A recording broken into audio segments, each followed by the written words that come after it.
Oh, hang on. There's one thing I need to do.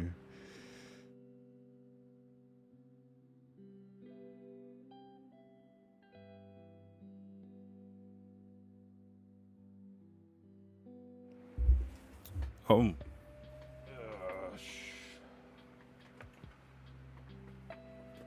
Okay. Hello, everyone. Welcome on in. Hope you had a good morning, good afternoon, or good night, wherever you may be. All right. So today I'll be tinkering with a few other items. With my previous IRL setup, I am using a contraption such as this. This houses a Rock 5A single board computer running the BellaBox software, along with a UPS battery system that I have here. So yeah, very compact, very small, and I believe just off these two batteries, this thing can run for about 5 hours. It also utilizes 3 USB Wi-Fi adapters along with a M.2 Wi-Fi card as well, hence this antenna. And yeah, I use this for my Action 4 from DJI, as well as the DJI Pocket 3 using cabled tethered connection. Almasi, welcome on in. Hope you are doing well. Oh, you're tuning in from Twitch. Nice. So, I am now going to tinker with a different style of setup, but instead of using the UPS attachment, I have been asked to utilize a V-mount battery. So yeah, I went through with Deadly because this is going to be outfitted for Deadly. So I've already 3D printed a case in order to mount a V-mount clamp to then attach a V-mount battery. So he wanted this type of modularity within his systems for his use cases. And here we have a brand new Rock 5A, still sealed. So yeah, let's tear down this 3D print that took about 2 hours and 30 minutes to do. And I'm just going to use some tools because the last time I tried to remove some support material, the material was sharp and I didn't realize it was sharp, and yeah, it cut me. And being plastic, it's almost as if it was like a splinter from a piece of wood.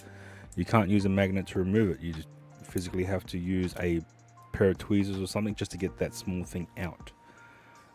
But here we are, of just me removing support material. Let me just snap that off without breaking too much of the setup, because there are some pieces in the case itself are quite fragile, so don't want to accidentally snap those out. Now the idea with this particular 3D print is, besides from 4 screws, everything else should be able to be installed and press fit using the lid, which is currently in the process of being printed at the moment.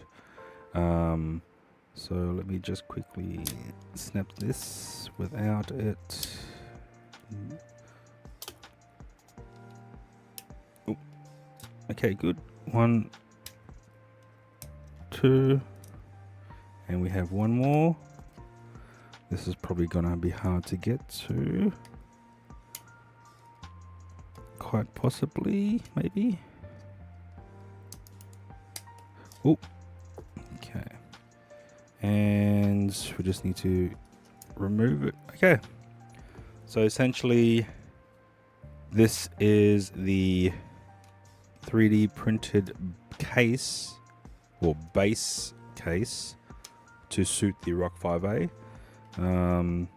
This is based off the original design that I've made. but it's more slimline as opposed to the UPS attachment that I have, as well as removal of the antennas because they're going to be utilizing the USB Wi-Fi adapters. MediaTek, how are you? Yes, I've got a Rock 5A, although I already own a Rock 5A, so I've bought a few more boards during one of the sales on AliExpress. So yeah, now I am redesign the board to suit, or hopefully to suit, a V-mount battery. Have you ever tried streaming Moblin straight to OBS? Can't get it to work. So with Moblin, I just use the BellaBox Cloud SRT-LA address.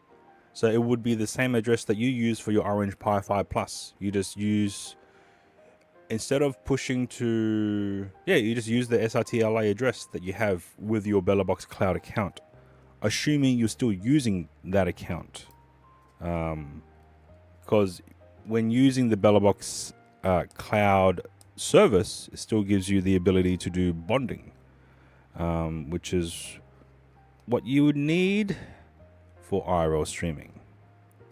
All right, so I've removed a majority of the support material from this design. I'm just going to clean up a little bit. I'm not sure where my razors are, so I'm just going to quickly trim this up just a little bit over here and over here. Oh, home streaming. Okay, I believe you can do SRT if you wanted to. Cliff, welcome on in. Hope you are doing well. So yeah, Amosi, if you don't have a BellaBox Cloud account, that's fine. You can just utilize SRT. It does mean you will have to do some port forwarding on your router at home, as well as making sure you create rules based on those ports. Cliff, I am currently in the process of designing a new board for Deadly. This time I'm using the Rock 5A, but instead of utilizing my original design that I have with the Rock 5A as well as a UPS attachment, he has requested to test to see whether or not we can attach a V-mount battery so that he has the ability to do modular style setups. You need separate stream settings for local and remote streaming. So yep, this is the board, and it does seem very dark, so I'll just shift this over here. Okay, so first thing I want to do, this is the very first unfortunately Mossy, port forwarding is needed for SRT based streaming, because it's a protocol that requires port forwarding. So yeah, good luck with that. Just got to remove one more piece of support material, and then we should be on our way. Yeah, you can create a DIY SRT-LA server on your home PC. I've never done it because I didn't want to have to go through the entire coding process of that. So I don't know if MediaTek or Cliff has been able to create their own SRT-LA based server. So, hey, Corrupt, yes, welcome in. Or you can utilize VPN and no ports and use SRT-LA internal server. But don't you need an address to point to, Corrupt, based on that? Or use an SRT-LA internal server. So then how would you, what address would Amosi need to push from his Moblin device back to his OBS device? You have Oracle. Yeah, it's an effort. Yeah. BellaBox Cloud is just easier. Yeah, it is. It is so much easier to deal with. You don't have to deal with ports. You don't have to deal with new rules. And if you need to push your Moblin stream to another device, say a cloud-based OBS or a different device. So VPN internal IP. Oh, okay. But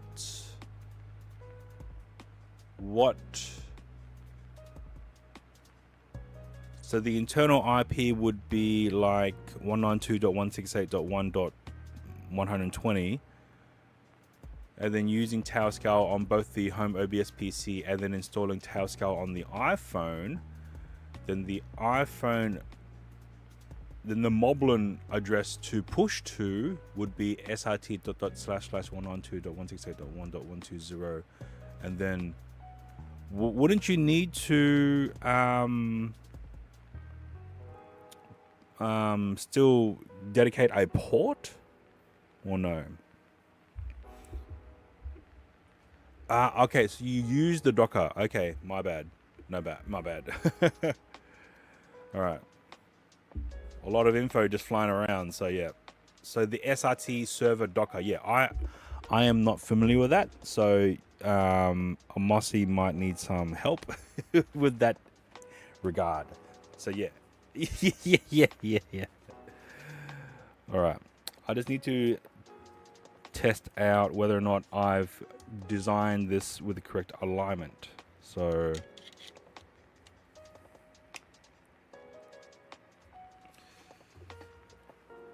okay. Oh she.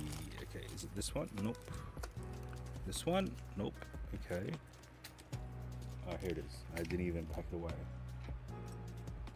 1, 2, 3, and 4. Oh yeah, I am not familiar with Linux.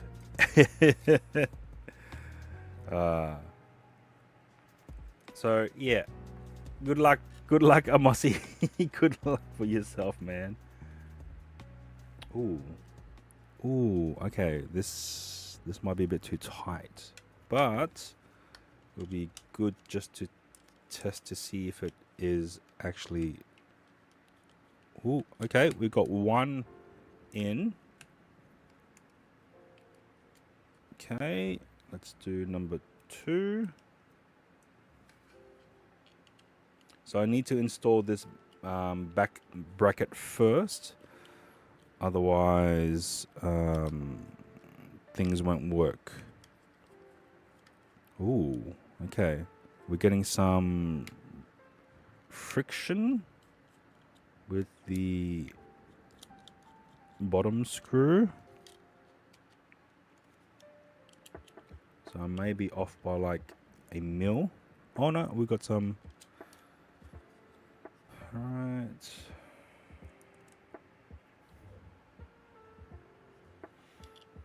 Boom. Okay. Blacktown, welcome on in. It's been a while. Yes, another BellaBox case. So let me just get this attached and just do a physical check to see if everything works out.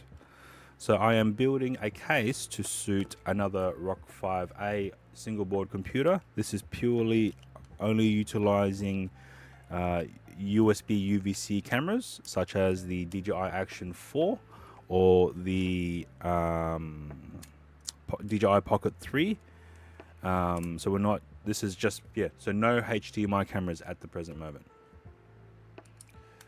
The problem BellaBox cloud, when payment comes out of your bank, think it's fraud. What you can do, Amosi, is you can buy BellaBox vouchers and you can pay for those using PayPal, I believe. BellaBox voucher. Let me go to Chrome. So you can buy a voucher for BellaBox if you can't use the GitHub sponsors, which is credit card based only apparently now. So you can select a bare minimum $10 per month, and you can pre-purchase it in such a way. And let me do that. Let's go $10 a month. Let's go GPay, and I think GPay you can then link your PayPal. I believe it's been a while since I've used GPay for a few items, but yeah.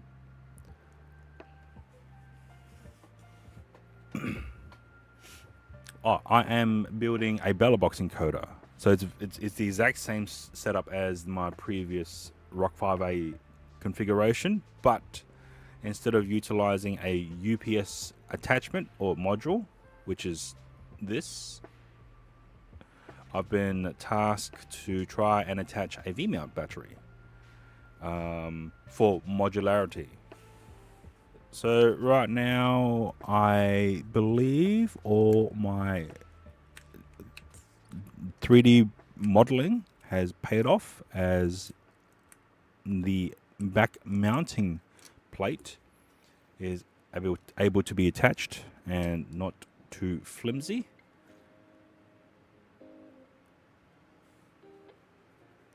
Yeah, so this is the Rock 5A. This is the Rock 5B Plus. So both these boards are able to be installed with Bella Box. However, the Rock 5A has a limitation because it doesn't have HDMI input, which is fine because then we can just utilize USB UVC webcam based cameras specifically for this board. Whereas the Rock 5B Plus has the ability to have HDMI input. So yeah. All right, here is the case for the Rock 5A, and then we have installed a V-mount attachment. Yes, or you could do wireless RTP via Wi-Fi access points. This is a V-mount battery, and now, it's installed. I can now, off the bat, we have some misalignment by about 2-3 mils. Oh shit. But it's fine. I mean, for a rough test, for the next print or the next design, I'll shift all these down by about 2 mil. Yeah, by about 2 mil. But okay. Let's now open up this bad boy. I can't find my smaller one.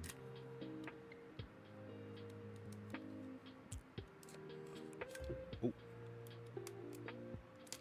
Okay.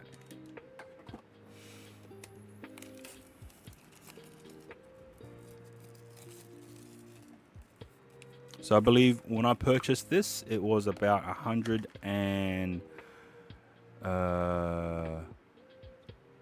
maybe $107, and then you're gonna add GST on top of it, so that's another $10 more, so $117, and then plus another $20 for delivery or shipping. So yeah, get the wood and chisel out. Or sandpaper, yes.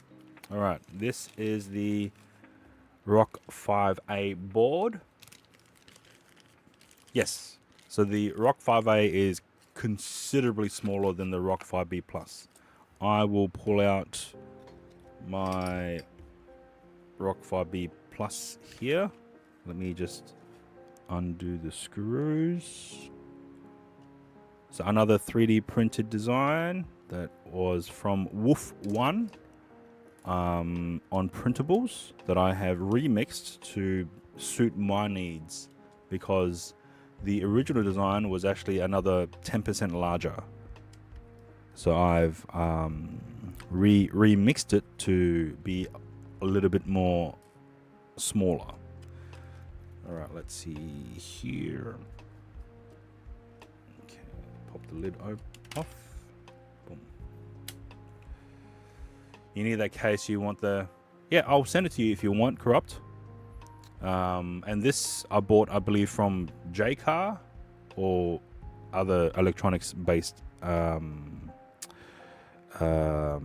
outlets. So this here is the Rock 5B Plus. This is the let me try and get it in a way where it makes sense on screen. Yep, there you go. So this is the Rock 5A board. This here is the Rock 5B Plus. So it's considerably a lot less in terms of sizing for the overall design. So hopefully that has helped in terms of comparison between the two boards. The Rock 5A is, in terms of sizing, is almost identical to a Raspberry Pi 4B. So yeah. Now the Orange Pi, I don't have an easily accessible Orange Pi 5 Plus board, but I think with the way things are going, it's going to be the Rock 5B Plus will be the way to go for future board building for newer IRL streamers. So yeah, because the cameras that are only going to be used is the Action 4 from DJI. The Rock 5A is the most likely candidate for this new build board. Whereas if I wanted to utilize my HDMI cameras, then I'll just use this Rock 5B Plus or my Orange Pi 5 Plus. I have stopped using all my Jets and Nanos, so I might sell them or donate them to those who wish to get into IRL streaming but don't have the necessary funds. Even with all the caveats of using the Jets and Nano boards, you're still able to get great quality output from those boards. So yeah, use the Nanos for Raspberry. Oh yeah, true, that's right, I could. Yeah, so this is the Rock 5B Plus along with a MPF battery that has the ability to act as a UPS, so hence I've attached it like that. Okay, so the way that I've designed this particular case is essentially to drop in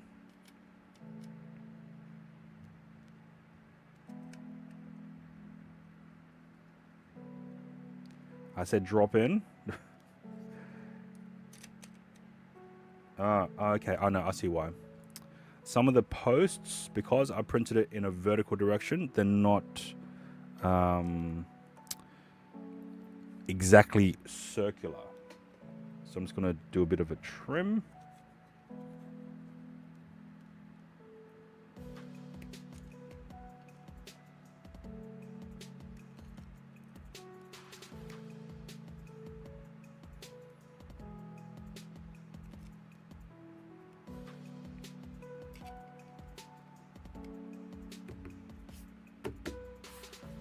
Okay, Buddha, welcome on in. I am working on another Rock 5A board case, but this time utilizing a V-mount battery,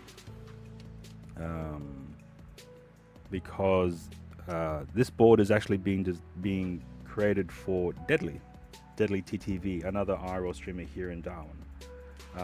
He bought a bunch of 3D printing filaments for me, and I've yet to return the cost, so might as well just build him a board in preparation for PAX. So that is the Rock 5A board, literally inserted into a 3D printed case without any screws, and we have a V-mount battery here, and it's quite large, but the idea is to have a long-running item. You know, there are places they can help me with my rock addiction. I know. I've got another one of these spare. I've got a brand new Rock 5B. This is my Rock 5B Plus that I've already using, and this is another Rock 5A. So yeah, it's quite a bit of an addiction, you could say. And I also have the Radza 03W, which really isn't a rock, but it is from the same company. And the 03W, when utilizing with a different piece of software called iRoll Box, is able to essentially do the same thing, but at a very, very much smaller footprint. So it's able to push out. Oh no, she's just falling. Why? I need to go look into that. What dropped? Shit.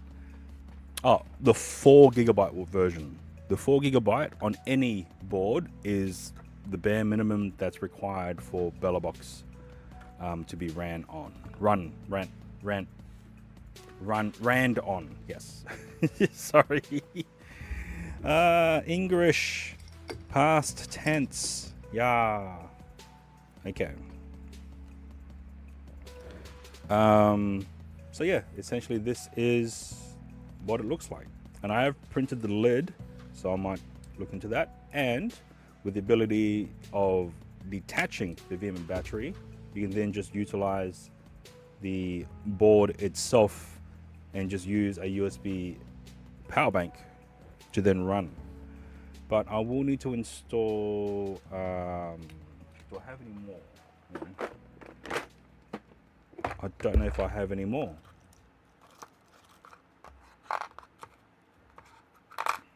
I do not. I know that Deadly does, so he can return that for me. So I'll just utilize a side USB-C adapter. Monkey, welcome on in. Hope you're doing well. Hopefully, for those who are in a different time zone, it's not too early or too late for you guys. So the way I've designed this case is these ridges in order to hold this adapter, so when the cable, so it's not wiggling and thus causing any damage to the Rock 5A board itself. So yeah, so this is a very minimalist setup, and then with a VMware battery, and being a detachable battery, very modular in design. And with this particular VMAP battery, all the ports are on the top side. So we're able to utilize essentially a USB type A and feed it into the Rock 5A board.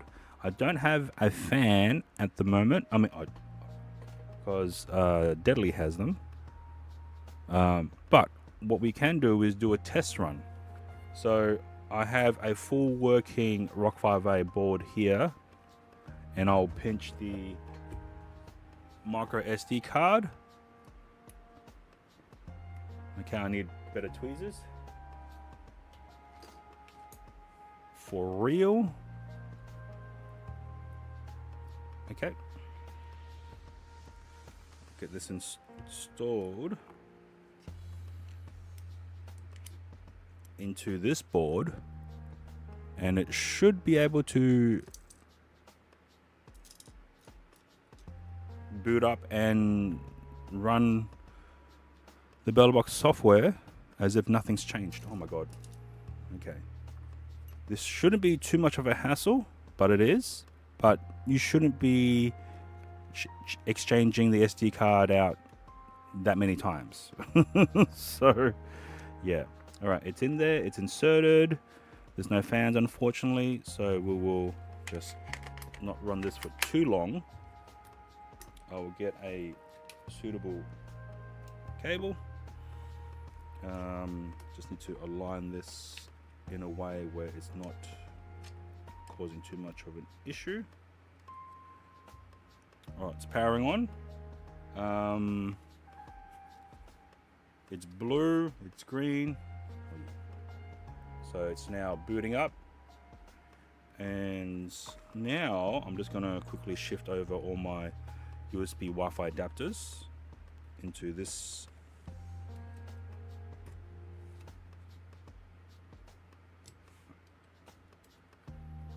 design just to see if it works or see if it's working.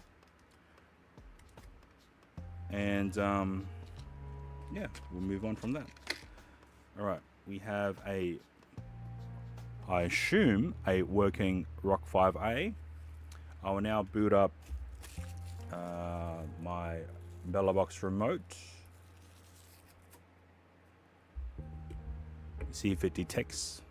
All right, so we have the BellaBox remote system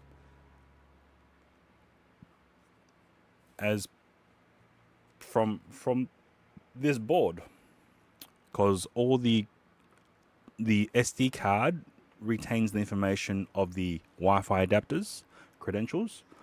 So let's see here, we got, this is set in access point mode for wireless RTMP or wireless SRT streaming. Sorry, wireless RTMP or SRT ingest to the BellaBox encoder.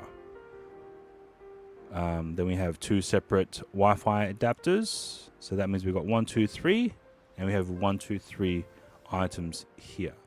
Temperature is 40.7 degrees Celsius. All right, let's now test a camera.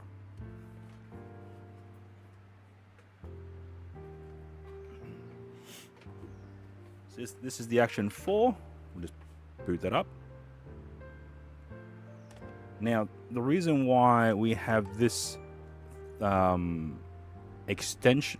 extrusion is so that we can attach essentially a USB cable, and we can now zip tie the USB cable to this protrusion to secure it so it doesn't wiggle or bend as much.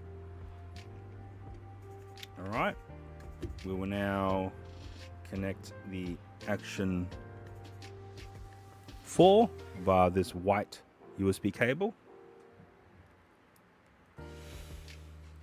Okay, we'll now set the webcam mode on the Action 4, and the Action 4 is now in webcam mode. It is also receiving charge.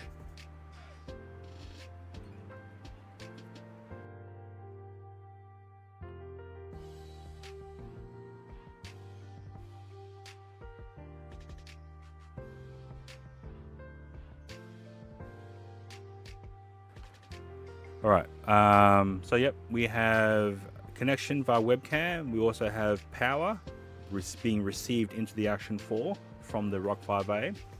So now, if we go back into our BellaBox remote, we will now select the correct pipeline. Here, I'll select 1080p 30 as part of the libUVC pipeline, and then we'll select the audio source as Action 4.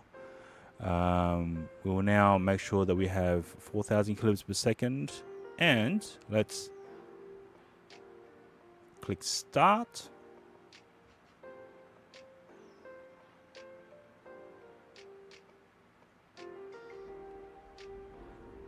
And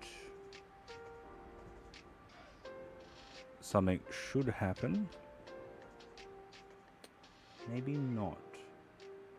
All right, let me, okay, sometimes, at least with my configuration here at home, now that I've changed to a mini PC being the encoder, while the main PC is just switching, they might take a couple of attempts, for me at least. So, start again.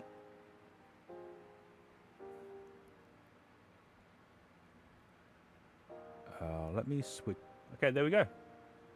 We have a camera angle coming in from the Action 4, which is connected to the... So if I now put a hand on top of the camera, there is delay, so that is the incoming video feed coming in from the BellaBox, which is running on the Rock 5A board, and that is being powered off a V-mount battery. So yeah, And if say you didn't want to use the V-mount battery anymore, but a different style of power bank, you could then disconnect the V-mount and have this as a standard device, and then connect a power bank to here, and then run the Action 4 like that. So it's a very minimalist, small design. I will suggest to definitely have a fan installed along with heat sinks for your Rock 5A board, regardless of where you live. So yeah, having a fan is quite good. I don't know what. Oh yeah, hang on. Let me now switch over to the live scene. So this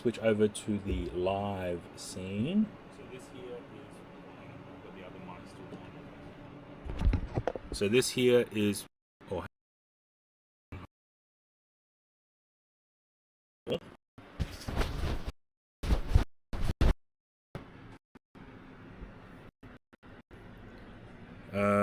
Yeah. So this is the Action 4 running off in webcam mode, sending its video feed into the Rock 5A, and the Rock 5A is then being powered off a V-mount battery.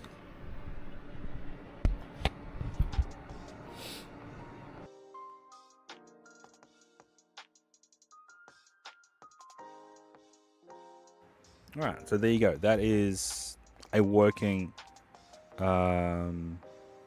device. Again, I will need to acquire a 5-volt 2-pin fan just to have air blowing into this bad boy. Yeah, it was something that was concocted literally at 1 a.m. in the morning with myself and Deadly while on Discord call. So yeah, so instead of having a, I guess, permanent design such as this with a UPS attachment, he now has the ability to have a V-mount battery which can connect in relatively quickly, and this particular V-mount battery has the ability to act as a UPS, as I have tested in the past. And yeah, it's a great setup. And with this V-mount battery, he could then charge his phone independently as well, if he wanted to. Or his Netgear Nighthawk M1 or M6, I believe Deadly is what is using. So right now I'm connected to home, so I have 2 of these Wi-Fi adapters connected to my home internet, and then one Wi-Fi adapter is being used as an access point for wireless RTMP streaming. You will still need to use the DJI Mimo app in order to initialize and start the RTMP streaming for the DJI cameras. Oh, V-mount, sorry. These are called V-mount batteries. Yeah, therefore, like camera environments, for studio environments, they can be used for not just cameras, but also for studio lights, sometimes for studio monitors. Yeah. All good. I sometimes don't enunciate my words correctly, so yeah, VMA mattresses. Yeah, all good, MediaTek. So I've also printed out a lid as well, and what's unique about the lid is that it also, and what's unique about the lid and this case design is I've designed it so that it sandwiches the board, the Rock 5A board, into the case itself, and then with these top 4 screws screw in the lid, and then it's a more secured board inside the case. So instead of having to do like 10 screws just to get the board out, it's only 4 screws for the lid, and then remove all the attachments and then pop out the Rock 5A board, and you're done. So yeah, I do have the lid already printed. Let me just double check. Yes, I'll be back in a sec, and I'll just grab that print.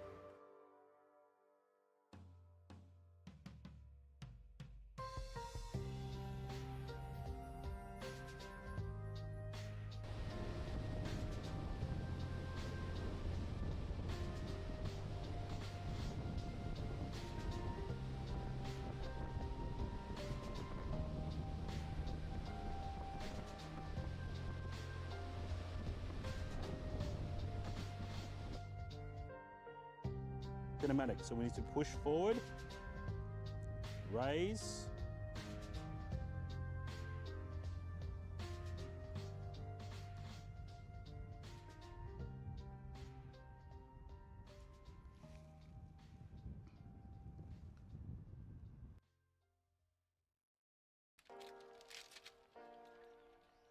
two. Okay, so we have two cheese hot dog sticks in this air fryer. We set it at 180 degrees and we set it for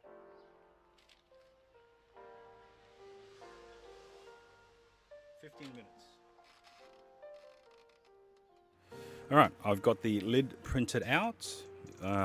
Just going to remove some support material now. I might also stop the Bellabox stream as well, because it's just showing off in the background. And it's a delay, so it might cause some issues with viewers trying to see which is what to be looking at. Alright, let me just turn that off, and I'll turn off the board, and we'll have no lighting on the board itself, and then we just remove the USB cable for power. And then we'll just keep it like that. We'll just remove the cable first. Alright, and we turn off the Action 4. Alright, so here is the lid. The way that I've designed it is I've added extra material to hold down the board into the base case, along with these extension poles with hollowed out sections to mate with the posts that I have for the Rock 5A. Just making sure there are no other protrusions that will affect the mechanism. And I've also added ridges all along the border of this lid so that it can align itself to the board. So let's pop this down. So here we'll now get that in, and then it should snap in place. And then we have 4 screw holes on either side to just secure the lid to the case itself. And this is a working, operating Rock 5A without the fan or heat sinks at the present moment. So yeah. Right, let me just clean this up, because I don't want to have any random 3D print material accidentally poke me. 1, 2. All right, let's scale down here, shave that.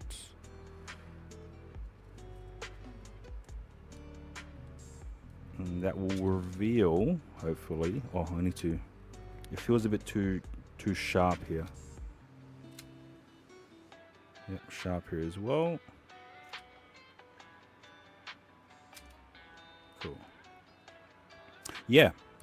I like to keep my eye out on every other people's IRL setups and rigs, just to see, oh, that's a good idea. I might incorporate it into my design.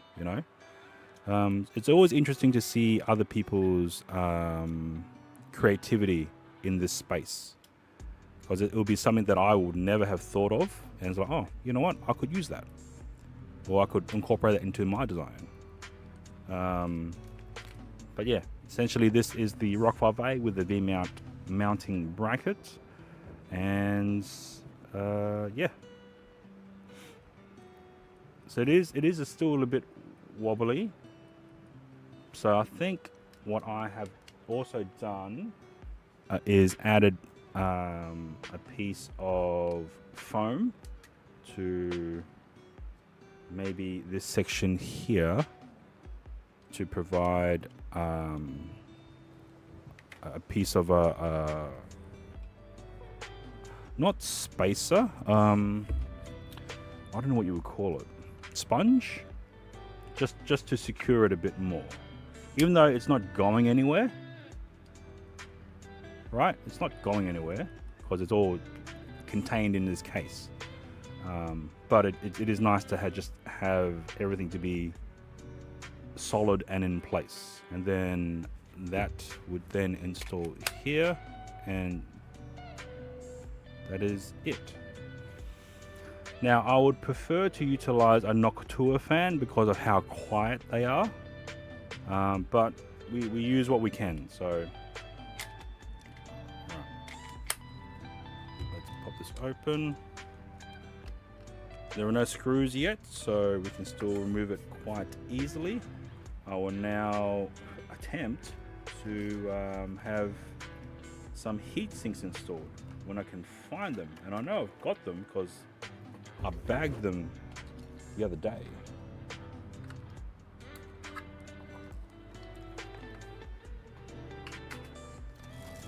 Here we go. There we go. So a bunch of heat sinks from the local electronics store, but I don't want them too high because that might interfere with the fans. With the fan, so that might be a bit. That will fit there. That'll be enough height. And let me check what heat sinks I've used for my other board. All right, let me just.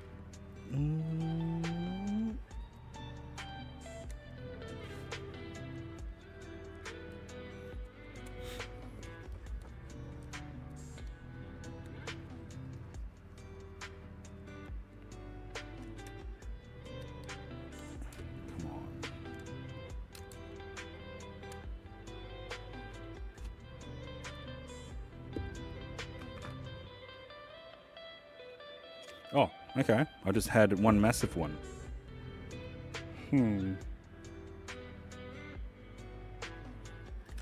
Right, I might just... This might be too big. Yeah, that might be too big.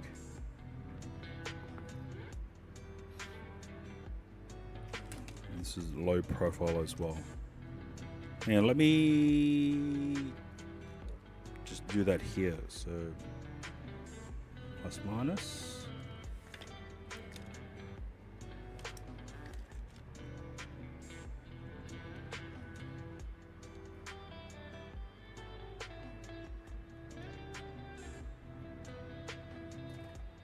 Okay.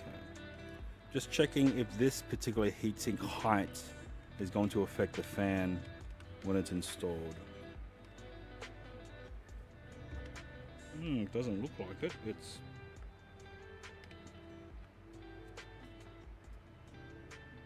like almost a mil from the edge, or from the, oh, it's hard to see.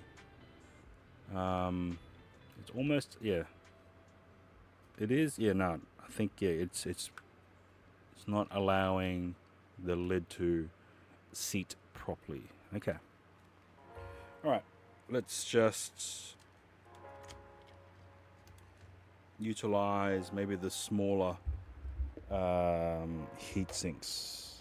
So this one here is designed for the Raspberry Pi, and it does have sticky backing on it. So let's get into that.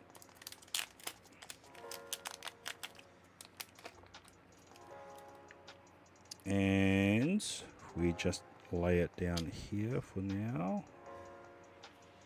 So I'll probably have to buy a third one.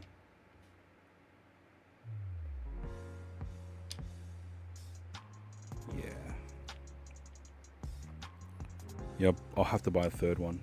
But that's fine. It is what it is. Alright, let's peel that away.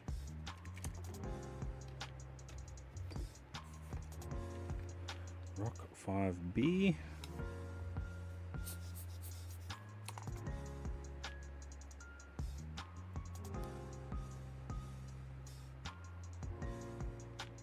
Oh, you know what? I do want to utilize this, but I'm afraid that the fan will be too... You know what? Yeah, it's fine. It's fine. We'll just use these.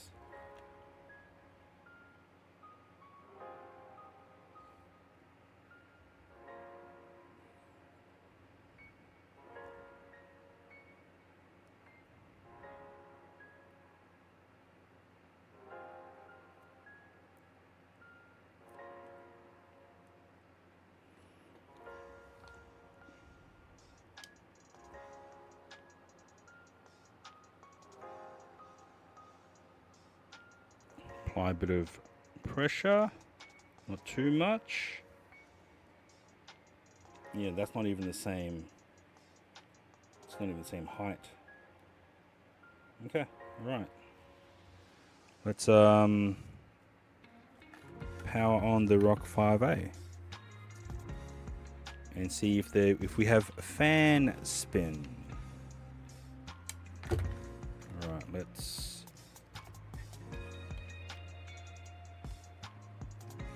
We have fan spin, so that's great. Great. Okay, apply that down. I'll attach the camera again. I might just put away these heat sinks. I'll have to go out and buy more next time I'm out and about, just to get that one last piece. Okay. Oh, why is that? Yeah, that should be it. Okay.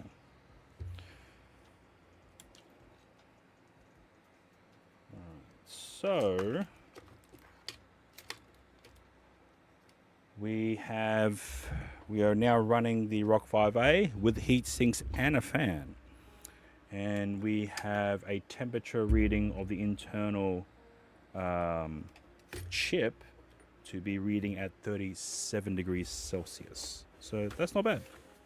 I think before it was reading up about 40.7 degrees Celsius.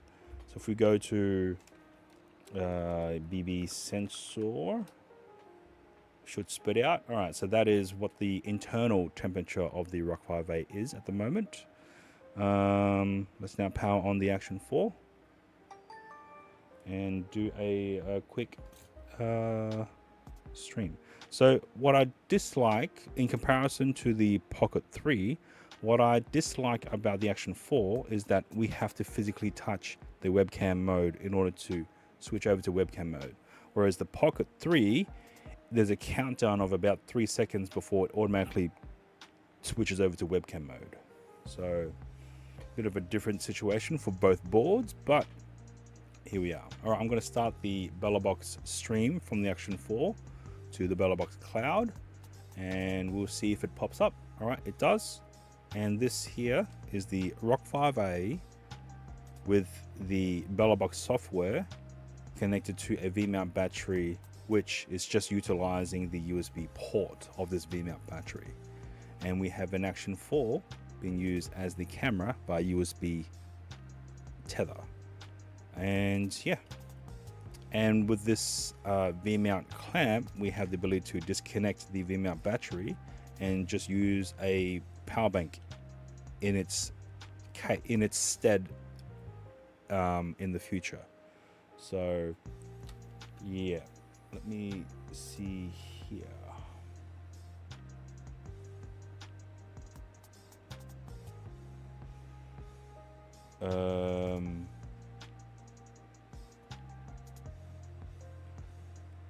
I need to check something as well.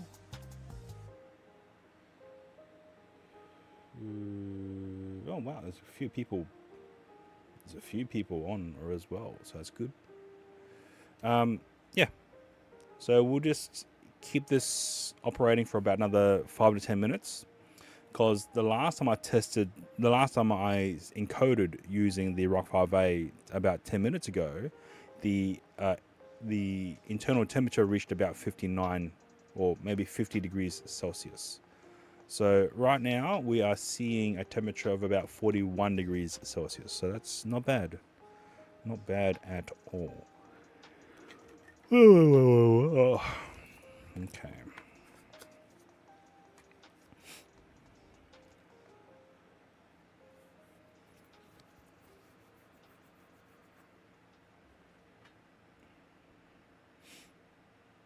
All right, so we have, again, the Rock 5A in this 3D printed case, and we have the Action 4 connected to the case, and we have the VMAT battery.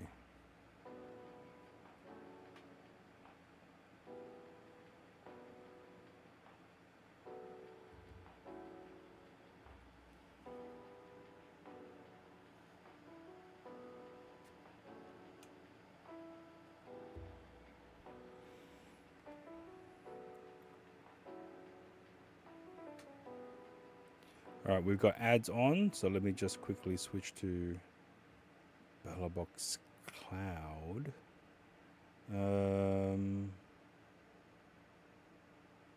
Let's see. Don't need that. We don't need that. All the 3D print shavings we can remove.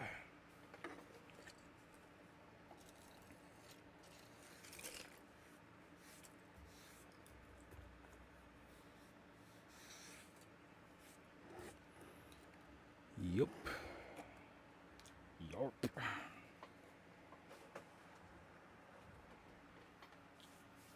What? Okay, hang on. I need to sign in. Sign in.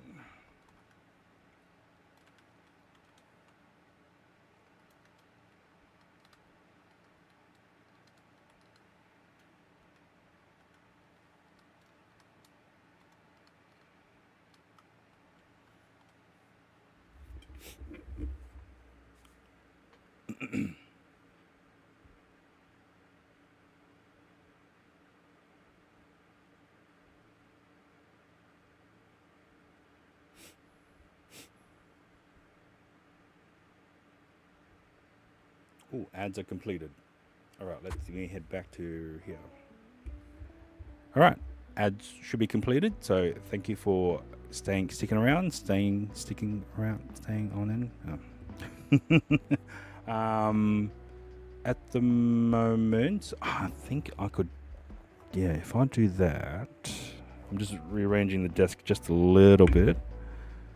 I just want to see who is online. Then we might.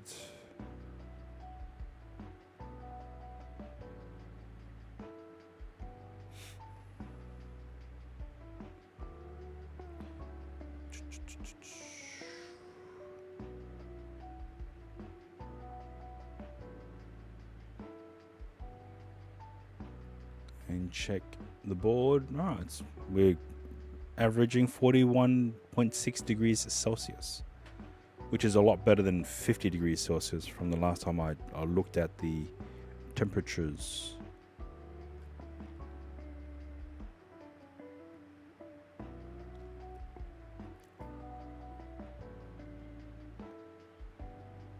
Okay. Yeah, sure, monkey. Always got time for questions. Let me just get this snapped on. Okay. Boom. I might stop the Action 4 stream though, because it does seem to be working pretty well with the fan. Stop. Okay. I don't think this cable is that great, so I'm going to have to switch over to a different cable. But, yeah, it works. So let me just power off this.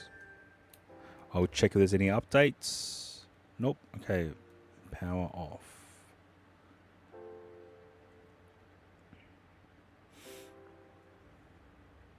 Okay, so we have...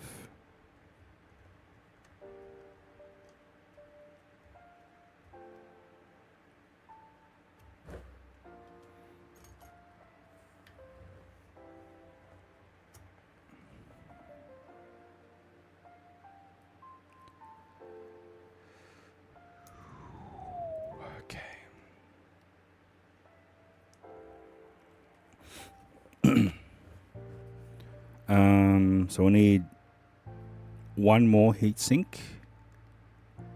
and then this I think was the access point, I believe. All right, let me just. There's so many things happening in my headset right now. I just need to mute something. Okay, good. There are so many things happening in my headset. Okay. Let's now just double check. Yep. Cool. All right. Oh, yeah, I need to get the screws started on this new lid.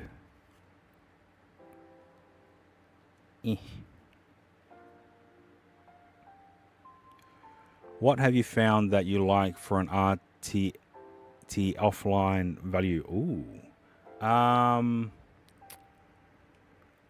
For knobs, I don't think I've changed the RTTF offline. I've just changed the amount of bitrate that it's detecting to determine whether or not it's low bitrate. Let me just quickly pull that up. Although I am using an older version of knobs version 2.13. Config, edit. All right, let's see here. Oh yeah, the RTT. The offline mode, I've set it to 400, but the low, I've set it to 450. Or I don't know if this was just default. Yes, I am using knobs on Windows PC. So I have a mini PC in the back there where the orange light is, right there. I have a mini PC. It's an i7 Gen 10 Intel, 16 gig RAM. That's running OBS at home. And if I'm doing IRL streaming, I'll just have this turned on, and I'll have my main computer set up shut down.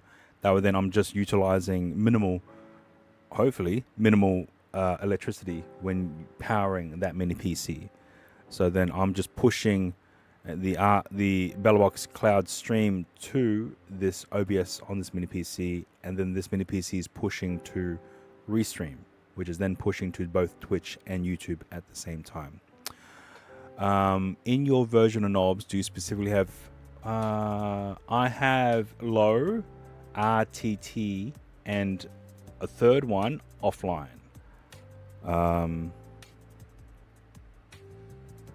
Oh, okay, yeah. So I am using version 2.13. So it might have been with the newest release of knobs. So right now for RTT, I have 1500. For low, I have 450. For offline, it's set to 400. So yeah.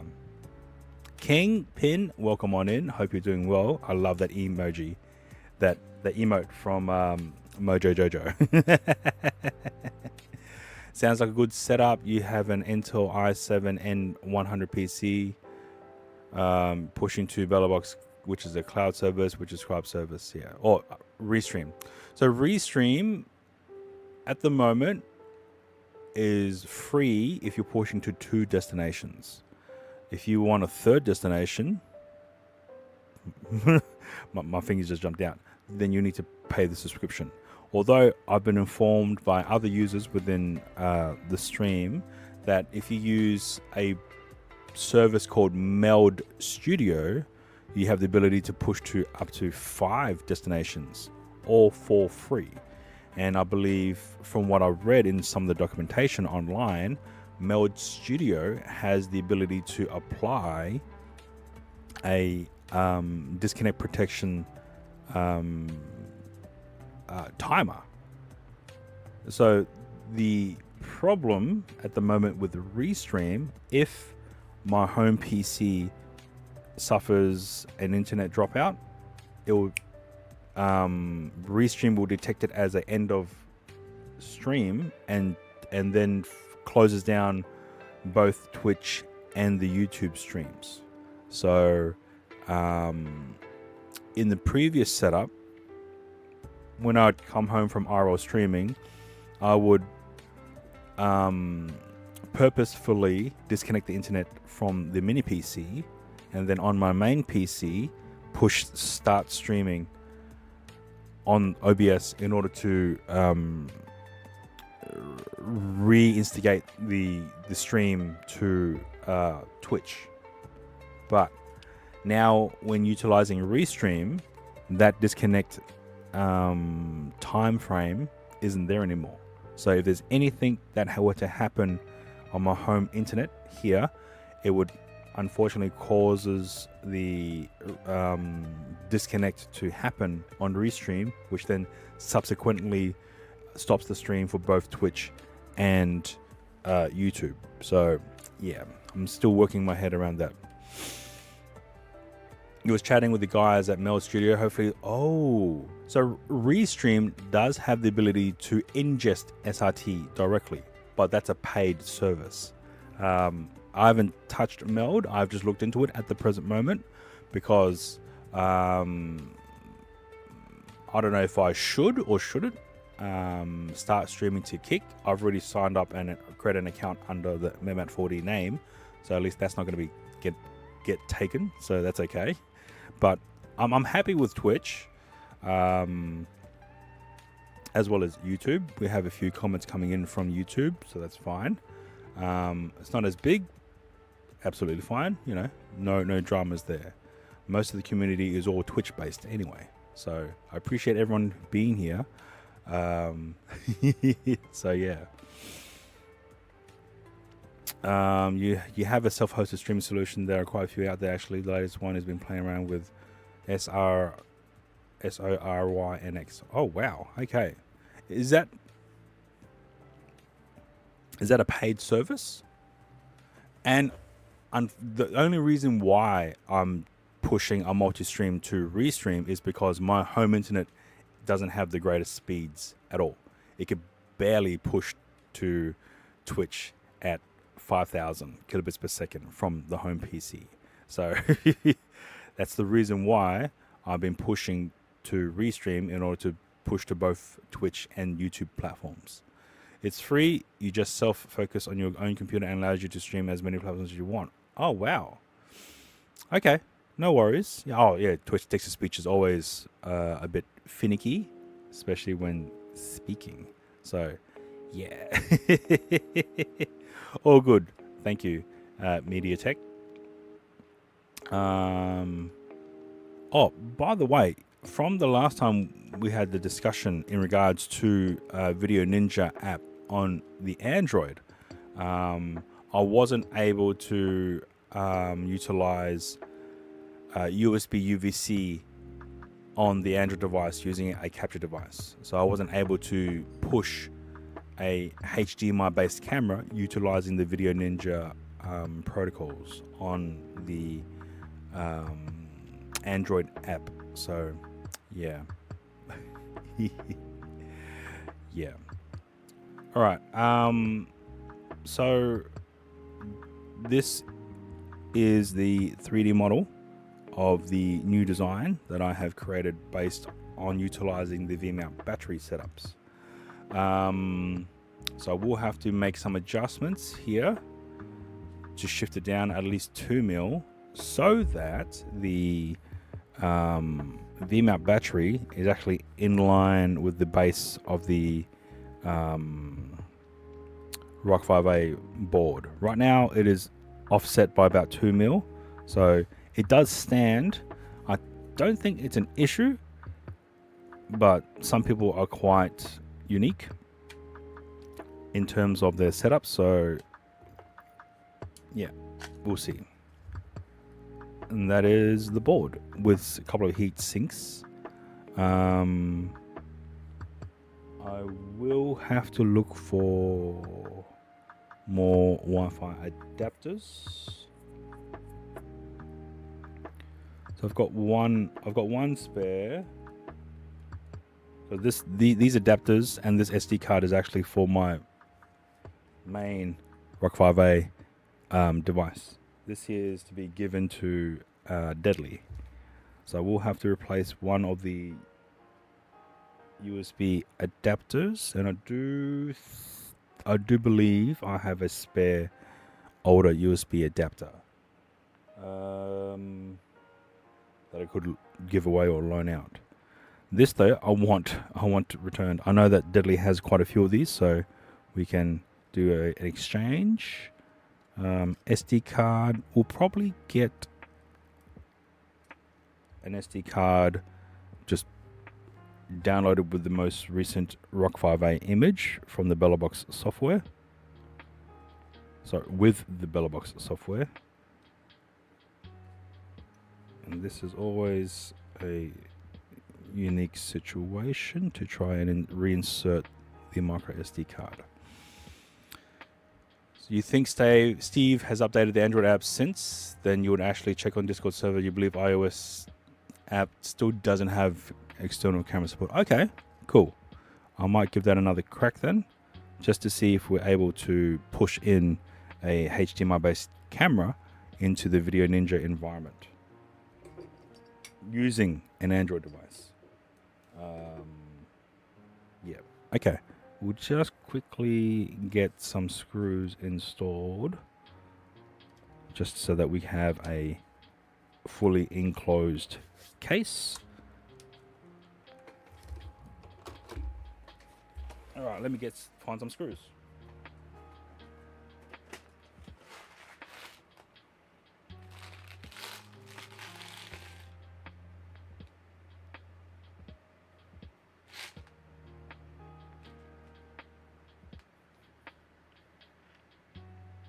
Oh, okay. These are screws that's based on the Raspberry Pi.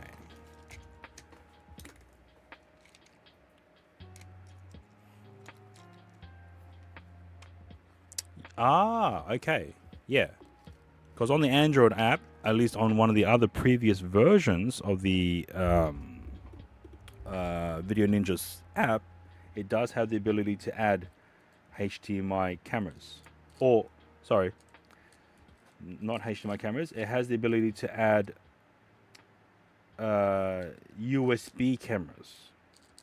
So whether or not he needs an update is needed in order for the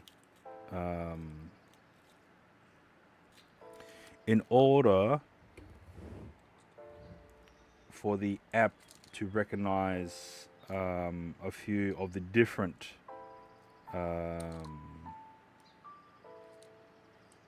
USB UVC capture devices.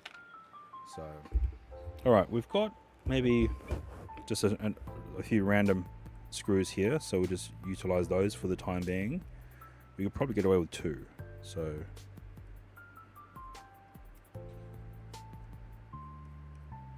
all right, we need to get this into a proper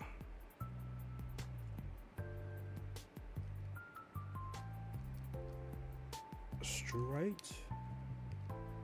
Okay, we've got one screw in place. I need to pop this open.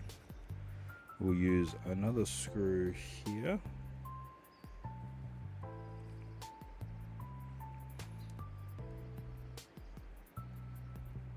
Okay.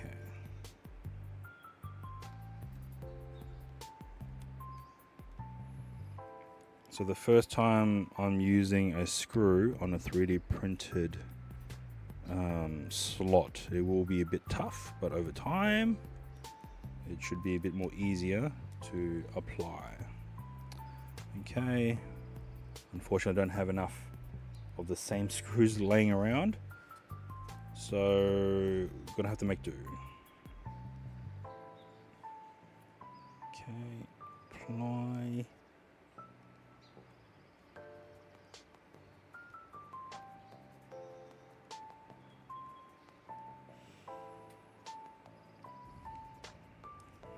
Okay, and we've got one more, though I don't know if it will make it, but we'll see.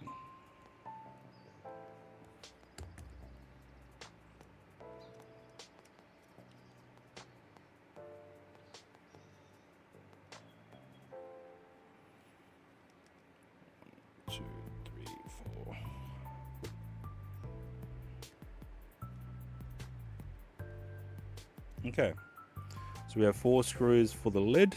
Unfortunately, no fan at the moment.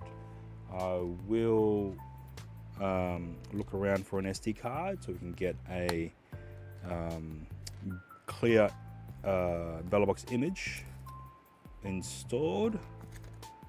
The fan itself will probably need some screws and nuts, but other than that, this is the Rock 5A. Okay, I might just start reattaching all my other USB devices. Yes. Okay, so white is going to be the positive and black is the negative.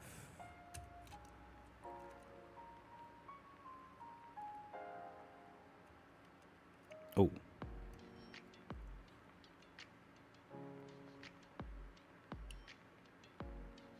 Oh, that's the wrong one. That's the wrong pin.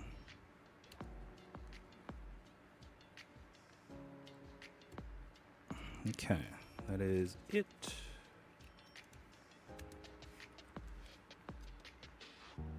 Boom, boom, boom, boom, boom.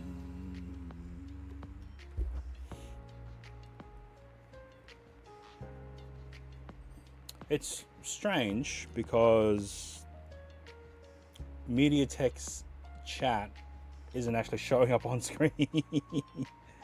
And this has happened before with a few other users as well. A bit weird. I'm unsure as to why. I'll definitely have to look into that.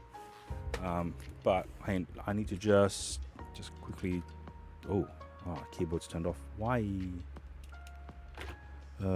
Tests. Bliss. Okay.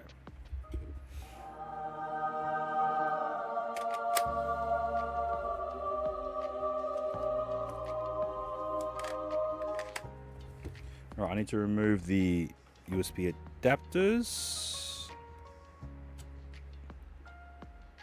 Sin Boogie, welcome on in. It's been a while. How are you? Hopefully everything is well. And hopefully it's not too early or too late wherever you are located. Okay, done. Alright, so let me get some USB Wi-Fi adapters that I have laying around. We've got one more. Give me a second.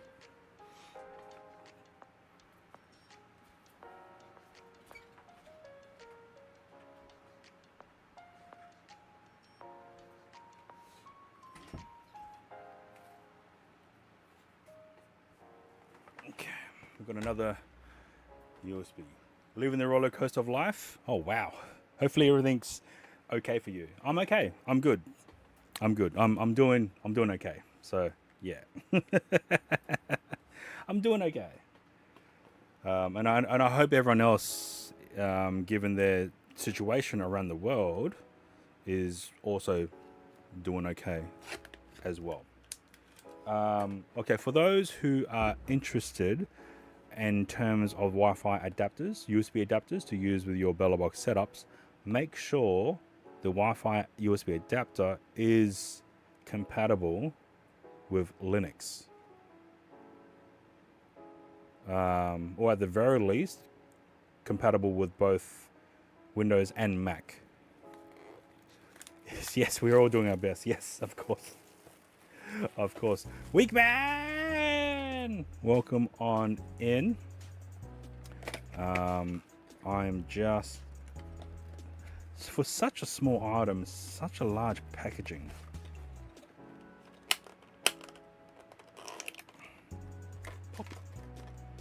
Alright, let me... Okay, this is one thing I need to test to see. If I was to go ahead with one of the original plans that Messingo has proposed, is to build out kits or ready kits for people who are new to IRL streaming. And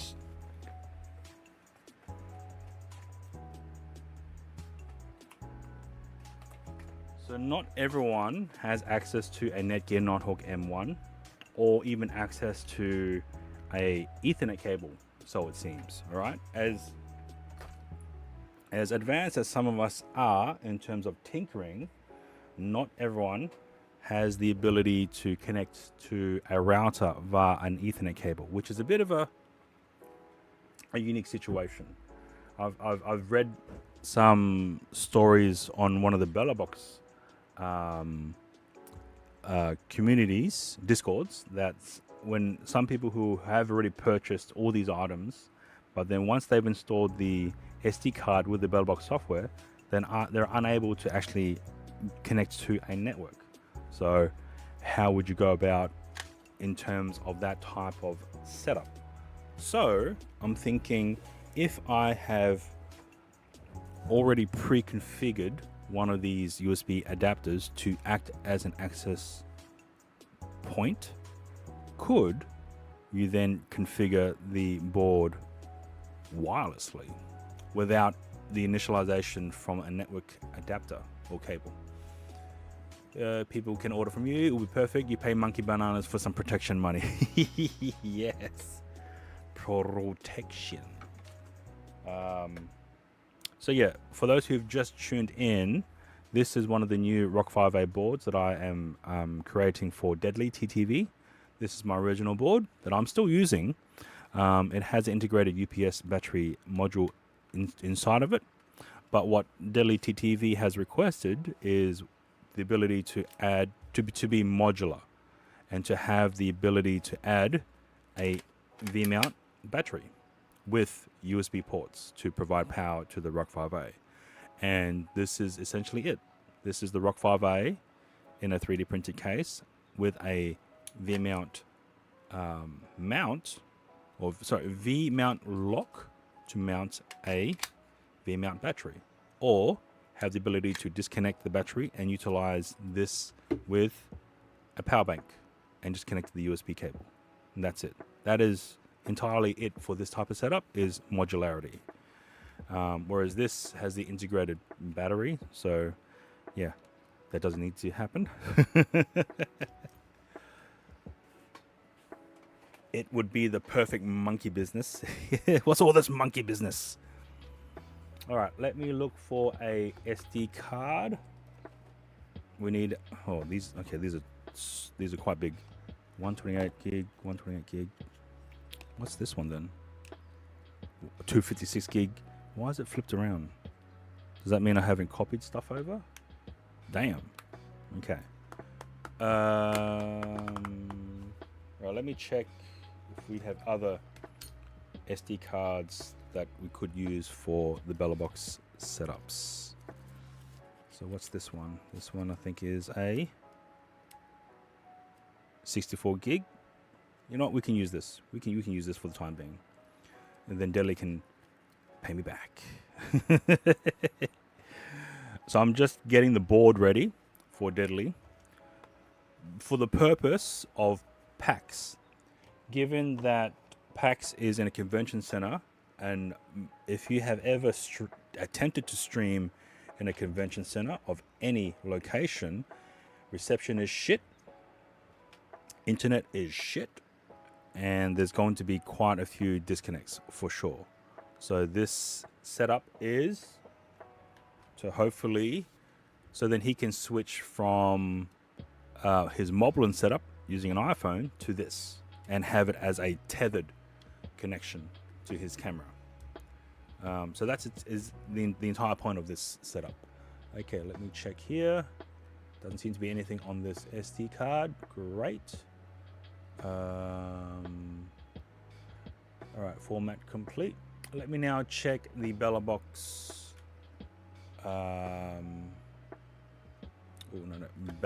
BellaBox site, because we need to download the most recent image for the Rock 5A.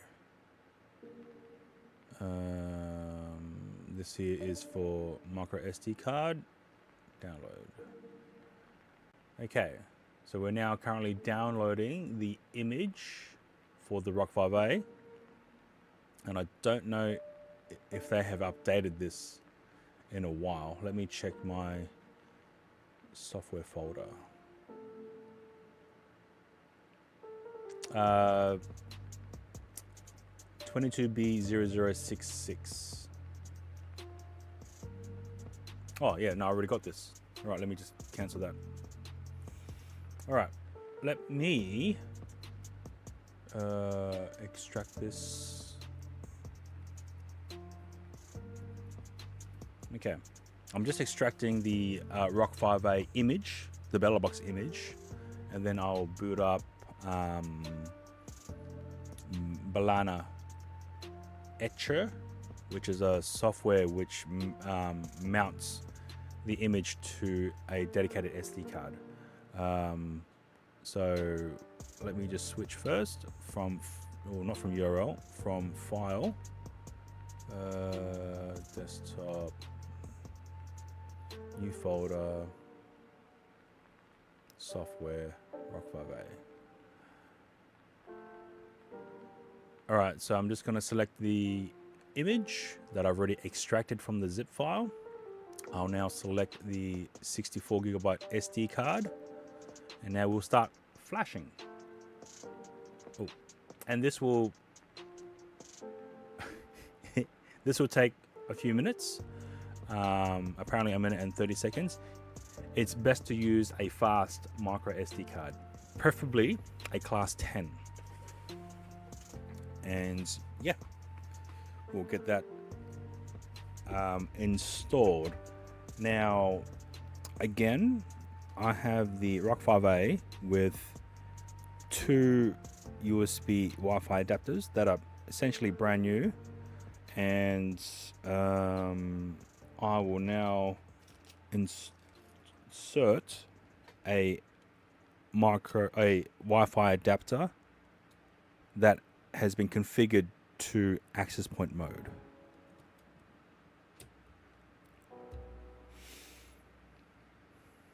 Oh, thank you, MediaTek. Yeah, if you could share it to Disky, because yeah, links are auto blocked for unless you're a mod.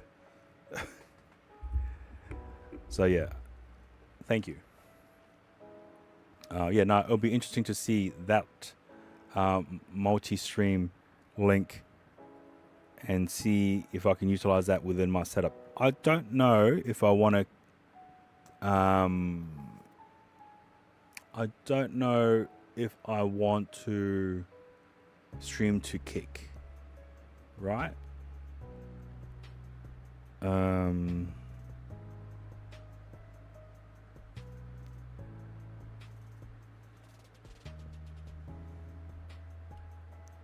Because those are the only 3, I guess, platforms for streaming. You might get a kick out of it. Yeah, true, true. But then I'll then have to think about how to pipe that chat into the overall chat on OBS. But I'm not familiar with any of the chat protection commands from the Kick area. I only know the Twitch commands to just go to emote mode or subscribers only or whatever, you know. It's just a unique thing.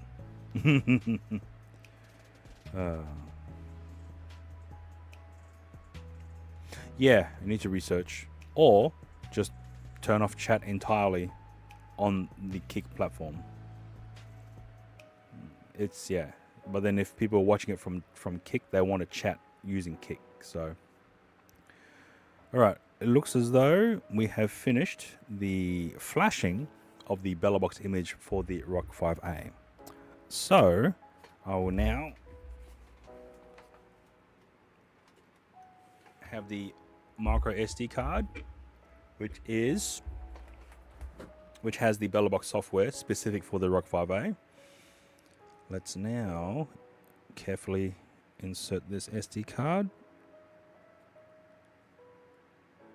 Okay, good. All right. So this is the one thing I want to test, is to whether or not I can just use a smartphone with a pre-configured Wi-Fi adapter in access point mode to see if I'm able to initialize the configuration of the Rock 5A. All right, let's snap that in. Let's get this cable connected. All right, so we have power, we have lights coming in from the Rock 5A. So now what I want to do is to first of all connect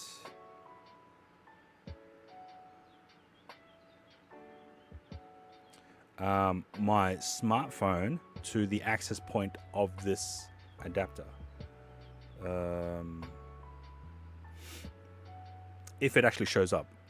So unless because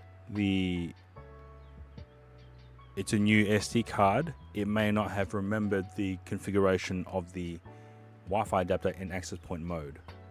So let me just... Yep, no, it doesn't show anything, unfortunately. So how would you... So that is the question.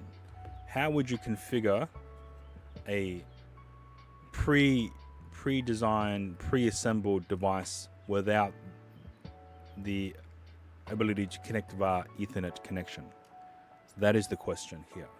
If we don't have access to a router or a network switch or anything like that, how does one connect to a device like this? Now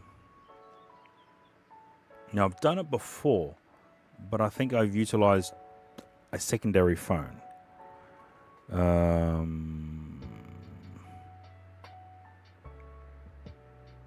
Let me just turn on my Wi-Fi again. Let me just check my Discord, because I know I've done it, but I can't remember if I've actually written it down. Bellabox Moblink.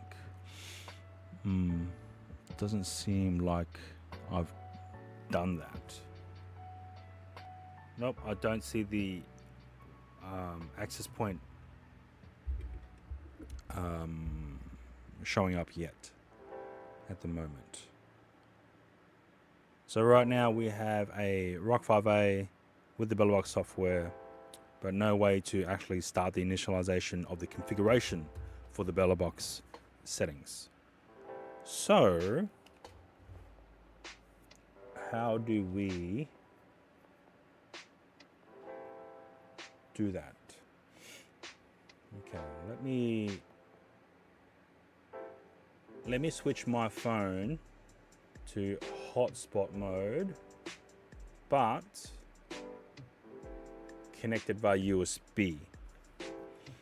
Where's that cable?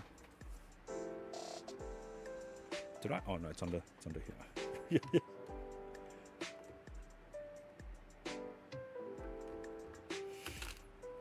Okay.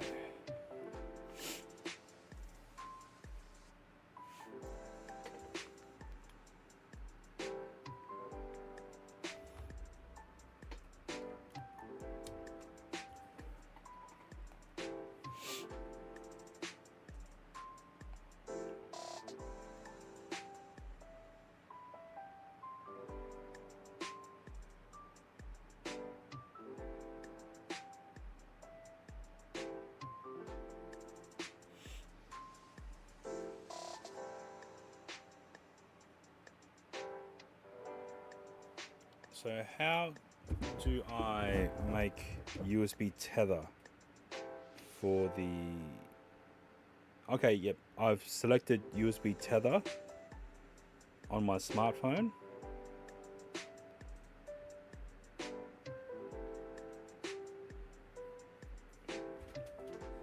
So now I'm going to go into my...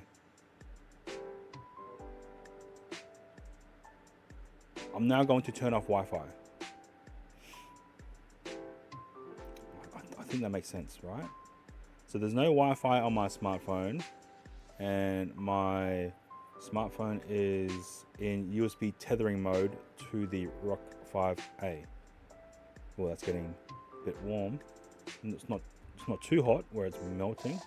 I will now type in bellabox.local and see what happens. No, it doesn't see it. Unfortunately, it doesn't see BellaBox local via USB tether mode.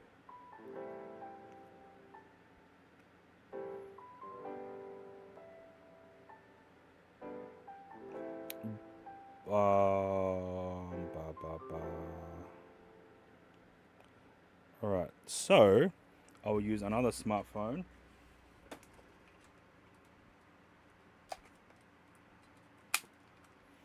to connect to this hotspot and see if I can see this.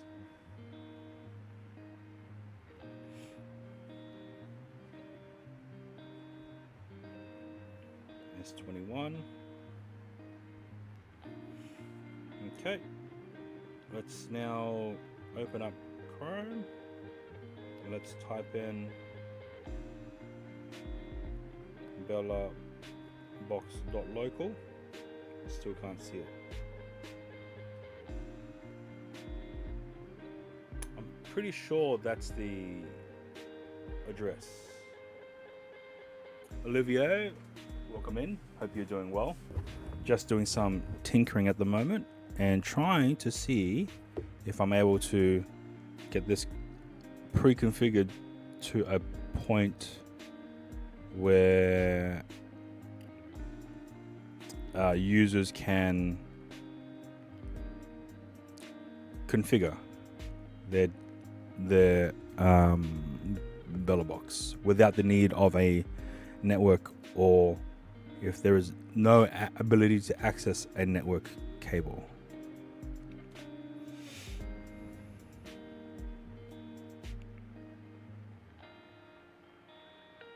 Still says oh, a Rock 5A. Very similar, but it uses the RK3588 chips in use for the BellaBox software for IRL streaming. Jeez Louise, excuse me. Okay, so it seems as though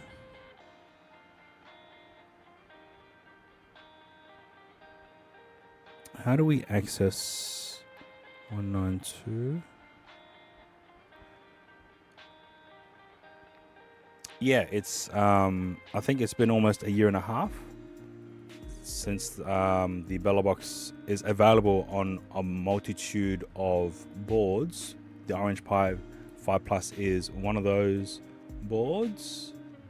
Here we go. So this is from the bellabox.net site. So we have the Orange 5 Plus here, which is what I've used in the past. Then we have the Rock 5A, which is unfortunately HDMI cameras aren't able to be used unless you use a capture device, but that's okay because I'm using a Action 4, which is connected via USB tether. And then the Rock 5B Plus has HDMI input. So yeah.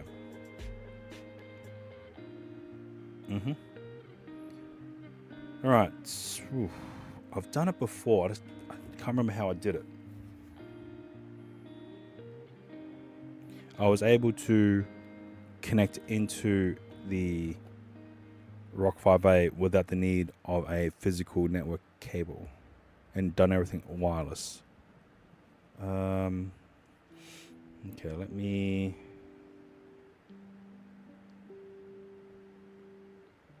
So I've turned off mobile hotspot on my smartphone with a SIM card. I have enabled USB tethering. So how do I connect into here?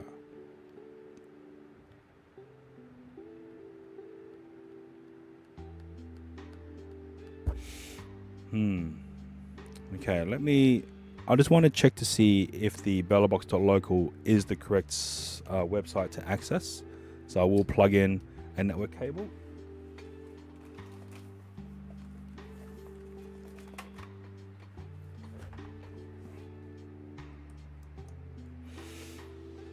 Okay.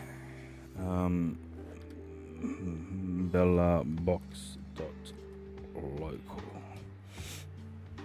Okay. So the BellaBox.local does work when connected via Ethernet connection. But it's asking to set the password, which I don't want to do yet because this is what new users will have to set up themselves. So let's disconnect that. Let's disconnect that. All right. Are they compatible in some way with Raspberry or some another brand building a small light? So the BellaBox unfortunately isn't recommended to use with the Raspberry Pi boards, but there is another piece of software called IRL Box that does have a lot more compatibility with other boards. Well, actually, no. So here we have the Orange Pi 3B, Orange Pi 5, 5 Plus, Orange Pi 5 Ultra, the Radza Rock 5A, which is what I have, the Radza Rock 5B Plus, which is what I also have, and the Radza 03W, which I also have. So yeah, at least for utilizing with IRL streaming and utilizing a protocol called SRTLA bonded streaming, then those are the main two softwares utilizing single board computers for IRL streaming. Yeah. Okay, how do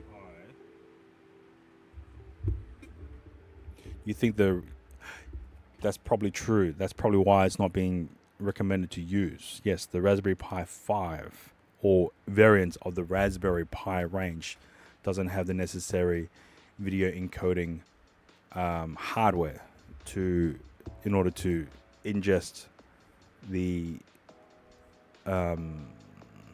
video signal from either an HDMI or USB UVC.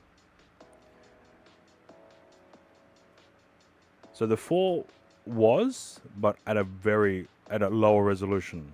So it was only able to do 720 30 frames per second, not 1080 60. That was utilizing, I think, a different type of setup.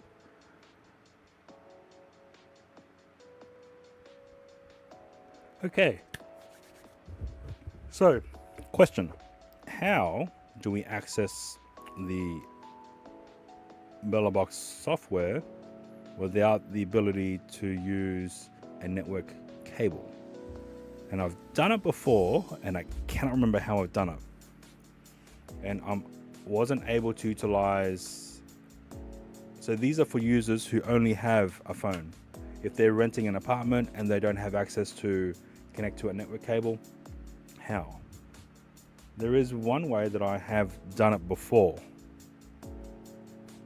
Raspberries are very generic boards, but are quite difficult to find. Yeah, I remember during one of the, probably in the past 5 years, there was a chipset shortage, and the price of single board computers just went up and up and up, and it was just crazy. Pete, welcome on in. Fixes everything, but if it's not even configured correctly at all, then how would you fix it? So the only other way that I believe I have for this to work is to utilize an adapter which converts the phone to a network cable. So we'll do that now. Okay, let's plug that in. So again, this is in a situation where users aren't able to connect to their network or their router via Ethernet cable.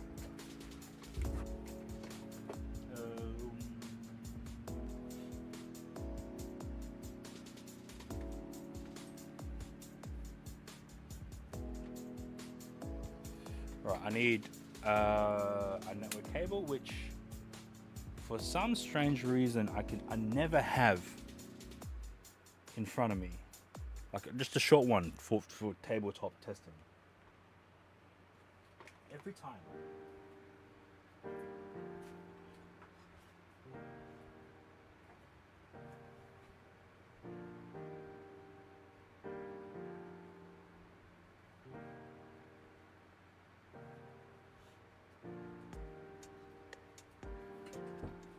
I'm gonna have to hunt for it. Shit. Okay. Hang on, I'll be back in a sec. Please be right back.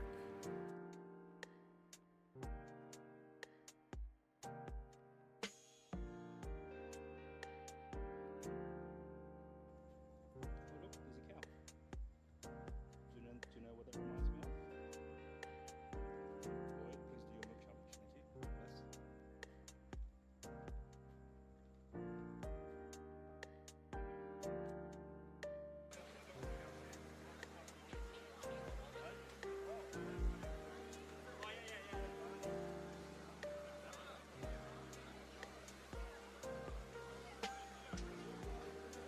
All right, found one. And it's never where it's supposed to be, but I knew where it was. So, okay. Again, this is a setup where users do not have the ability to access their network box, network router, any way to connect to the main internet or their main network via Ethernet connection. So what I'm going to do now is to connect it in. Oh wow! Oh, you lost a cut. Oh, nice. So here I have a smartphone.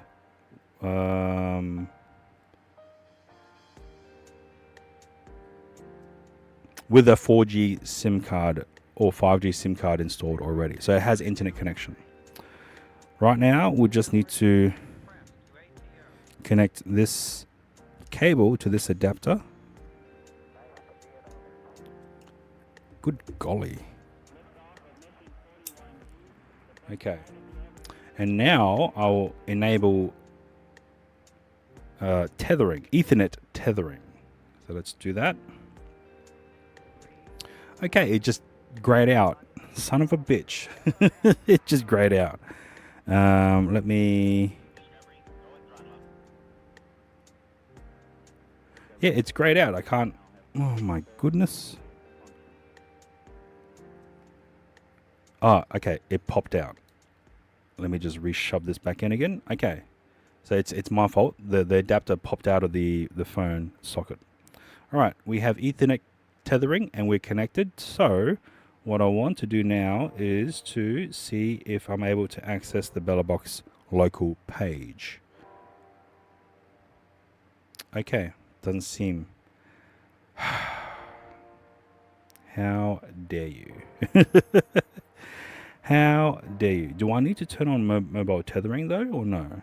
It says Ethernet connected. Let's mobile hotspot. I don't know if that's even going to work or not. So, all right, we have Ethernet connected, and there's no other options to muck around with. We have lights on this Ethernet adapter, USB Type-C to Ethernet adapter. All right, let's now just see if we are able to connect. We are unable to connect, but I want to check to see if we have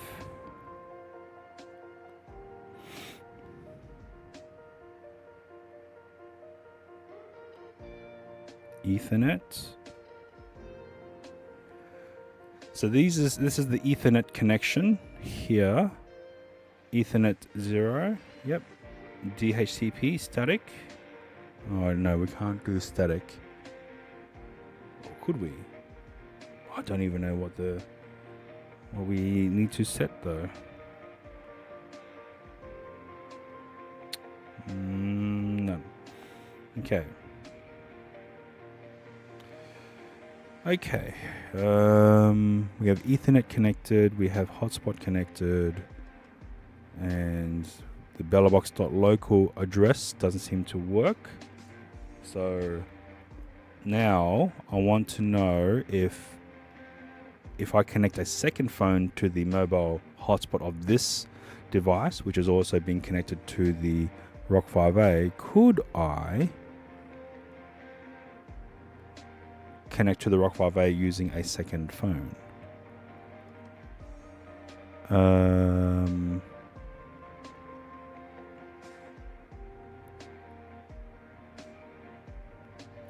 BellaBox.local. Okay, unfortunately, no. I've done it before. Just utilizing a very similar setup such as this. But for some strange reason, I am unable to connect to the BellaBox setup itself.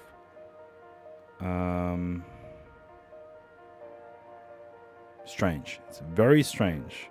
Now, I can't remember what configurations and what setup and hardware that I used.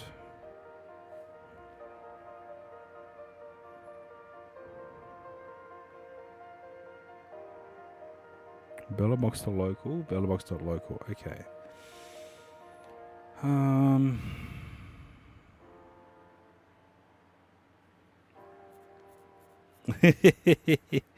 But it's a brand new board, so I don't like taking a hammer to brand new things. Okay, let's see. So we have provided an Ethernet connection to the board itself. However, BellaBox.local doesn't work in this configuration. I don't know what the IP address would be. So how would we do IP address search? Ethernet tethering. Yep. Settings. Connections. More connection settings. Ethernet. Configure Ethernet as DHCP. Or should I go 192.168.8.1? Oh, no, this is beyond saving.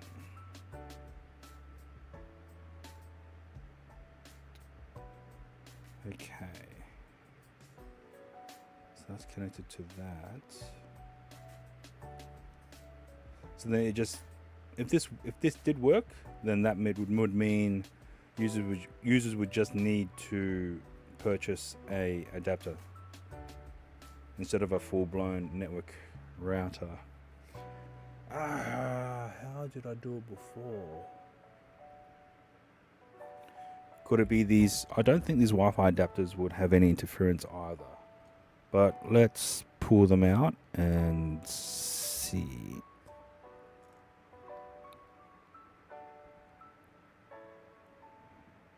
Oh, no internet.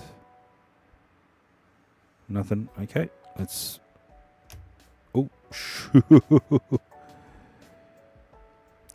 I don't think I did it live, to be honest.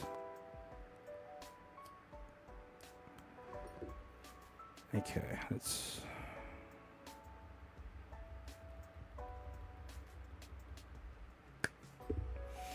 All right, let me read up on it.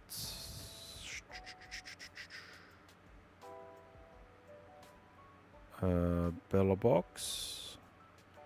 Let's go. All the posts that I've made. I don't know if I've made it as a post in the BellaBox Discord either.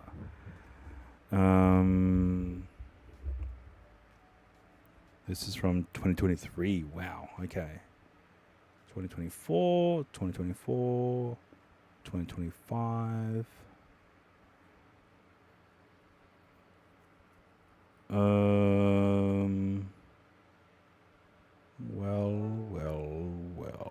General Tech.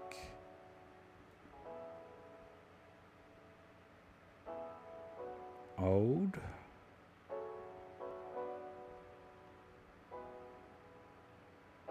Relevant.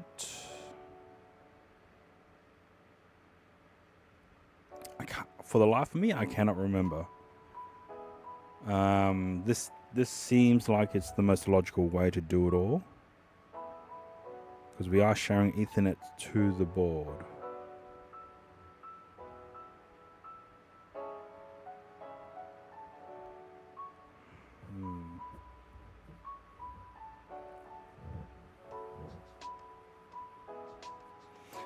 Unless,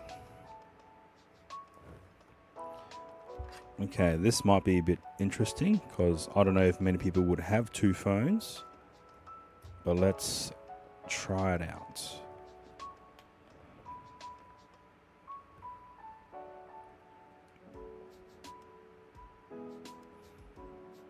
Mobile hotspots, USB tether.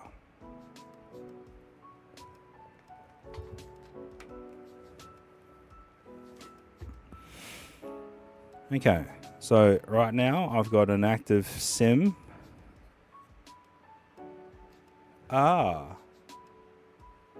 It's grayed out. I can't click on the add button within the stream manager. So, yeah.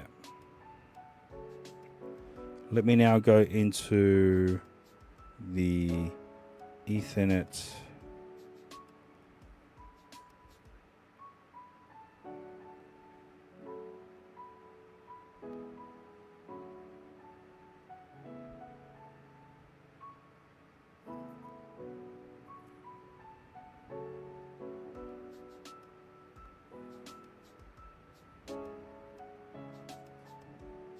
Why can you not? That's very strange.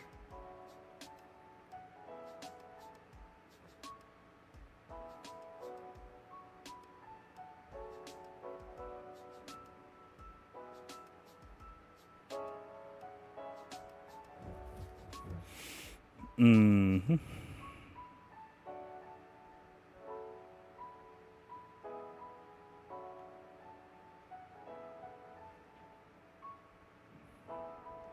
So we have USB tether that's providing internet to the Rock 5A. We have, well, we are attempting to have charging via connected device.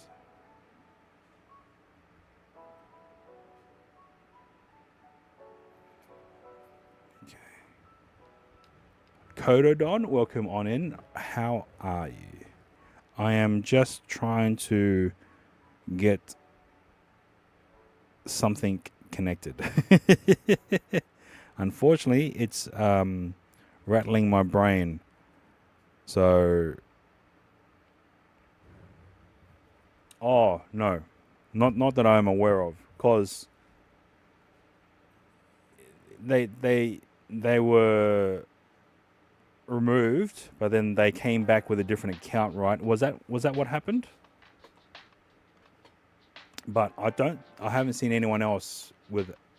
Everyone else who's been in the stream has already been here, so yeah, all good. That was a bit, yeah.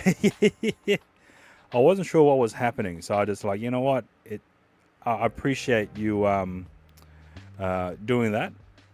So thank you. You and I think it was you, both you and Buddha were just like, bro, settle down, bro. So I appreciate it. Appreciate it, you guys. Yeah. All right. So unfortunately, we have. Okay, I am rattling my brain around this. Okay. Well, I appreciate it. Thank you. And yeah, what's up with the caps? You know? What's up with the caps? Corrupt? Okay. So the idea is, okay, let me just pull out all this so you guys can kind of understand what I'm attempting to try and do. Now, corrupt. when you, yeah, you was confused, but nothing. Yep. All right. Yep. All good. Just, it is what it is. So you just got home. Okay. All right. So here we have a Rock 5A with a brand new image of BellaBox installed. Okay. It is currently just being powered off a VMAP battery, but that's not the main focus here. It is just the fact that we have a brand new image of BellaBox on the SD card. Now, there has been instances where in the BellaBox Discord, a user had a lot of trouble trying to configure their Rock 5A. Fat dogs. Yes. Fat dogs losing weight. Yes. If you could, I mean, if you're comfortable, please post pictures in the Discord. If you're not, that's fine. All good. Everyone's all doggy people here. Oh, there we go. See, dogs, doggies, dog. So, okay, where was I? So, there was a user in the BellaBox Discord where they were trying to get their BellaBox board configured and set up. Now, one of the problems that they had is because they were renting a unit or an apartment, this is, I think, in Europe somewhere, they didn't have the ability to connect their encoder board via Ethernet in order to do the initialization and configuration of their board. And I cannot remember how they were able to overcome that without the ability to connect to a network switch or router. And I want to recreate a situation where some users either don't have the equipment or even don't have the know-how of how to connect an Ethernet cable to a network router or network switch. Now, I'm dumbfounded as to how I did it before. I was attempting to try and do a USB tether into the encoder board, but I was unable to access the bellabox.local initialization page. I then attempted to utilize a USB Type-C to Ethernet adapter to connect to the Ethernet port of the board. Again, unable to access the bellabox.local page. And this is, I don't know what else to do. And even though I have access to network routers as well as the Netgear Nighthawk travel modem, I don't think I have that ability to do so. Because some users who are just new to streaming probably don't have that equipment on hand with them. And again, if they're living in a situation where they don't have access to a network cable, they can't get it to configure. So I'm trying to do it in a way where, without actually pre-configuring for them, get it at a very bare level of installation where they can do it themselves without any worry that other people have already accessed their board, if that makes sense. So it's pretty much a blanket brand new board with a fresh image of the BellaBox software on the card.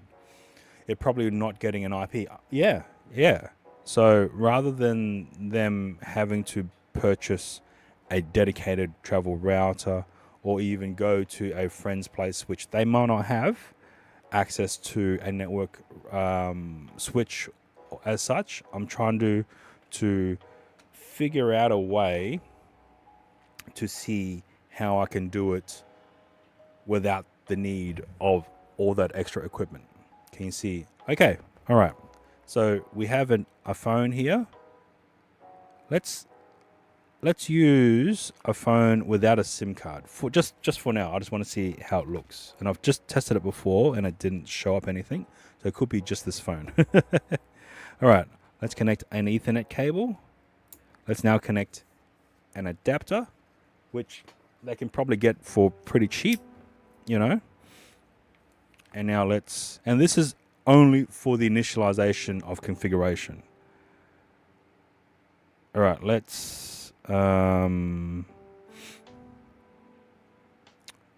no worries. Also, pics, please.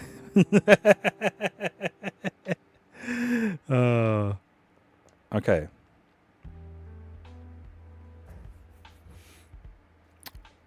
So it says Ethernet cable connected, tap to set up. But then when I click Ethernet, it's grayed out.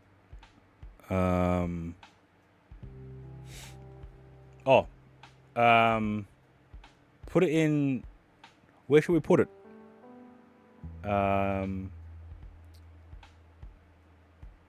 Should we just make one called pets? Yeah, I'll make a new channel called pets. Hold. Pets, pics, please.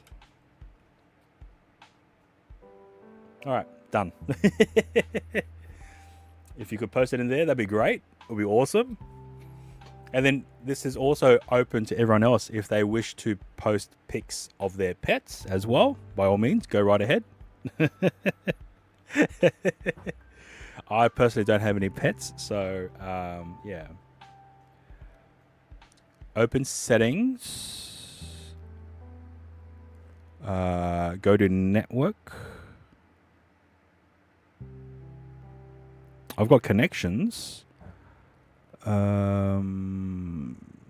on hotspot tethering.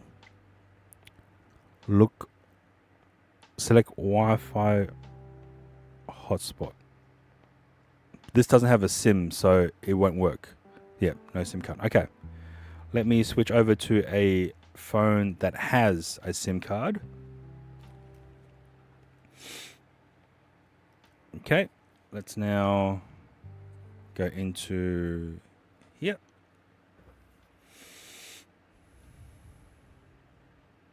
Okay, so let's go Wi-Fi hotspot. Hang on.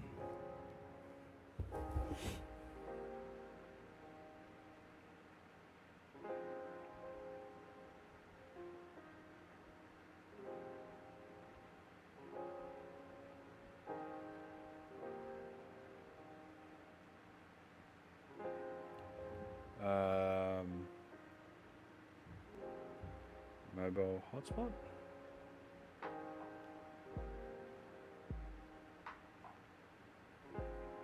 And then if we go to here,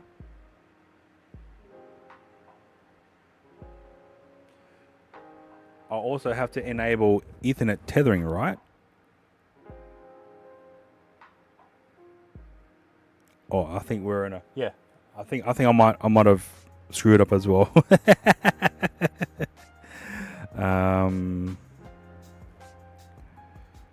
More connection settings, Ethernet.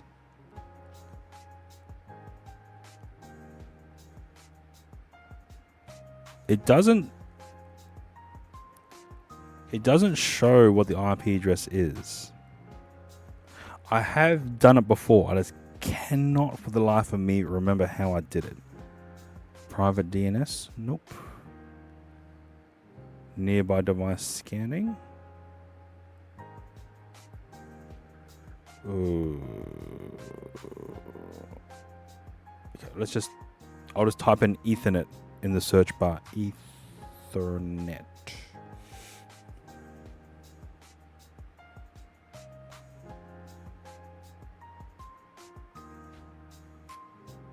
No, I got it. All right.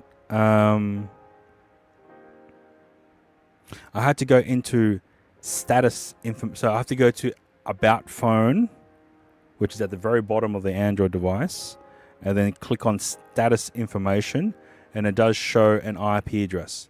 Although I do have Wi-Fi on, so let me turn off Wi-Fi. And the IP address is now a unique one. 10.135. I don't know if that is the IP of the phone. Apparently you need an app to show, it won't show you the connected device IP as it's a VPN. I don't think I've got VPN turned on this. 10.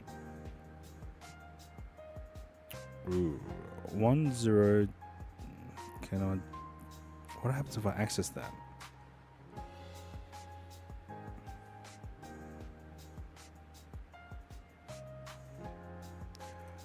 Oh, okay. So, how do we find out what the connected IP address is? Okay, that I think was a question that I think I had in the past.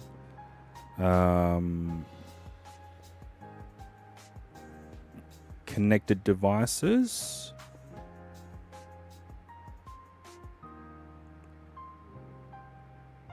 Mobile hotspot tethering, Ethernet tethering.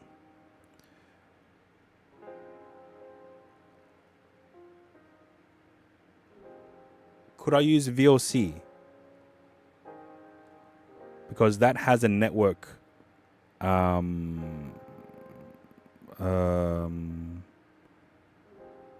Network. Okay, doesn't show that. Interface. Android.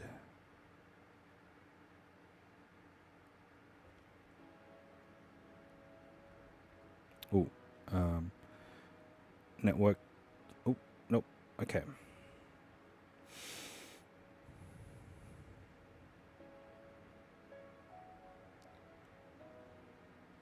I don't remember going to that level of connectivity.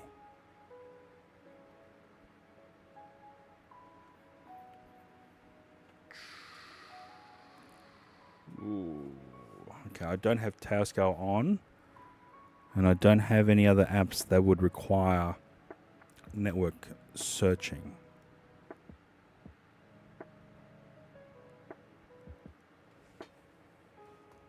Okay, let's see. What app can we use to show a USB tethered device?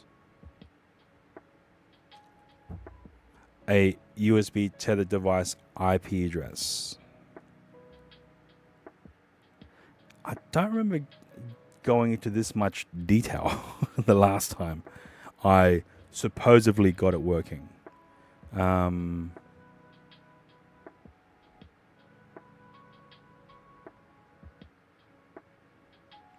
So right now I have Ethernet tethered to the Rock 5A and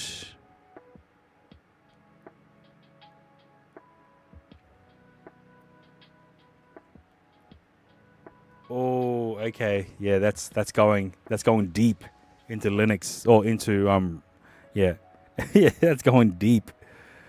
Okay, let me check about phone and the IP address as well. Okay.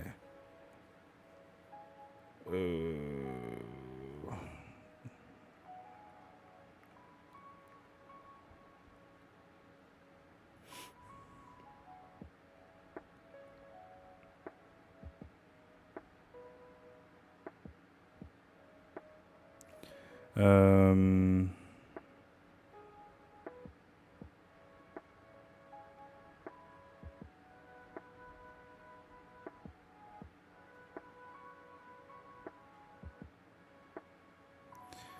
10.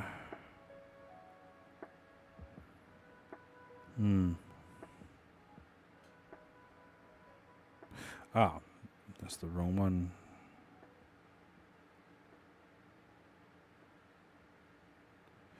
Why is it? No, I did not type that in. I typed in 1.3. Jesus, what the hell?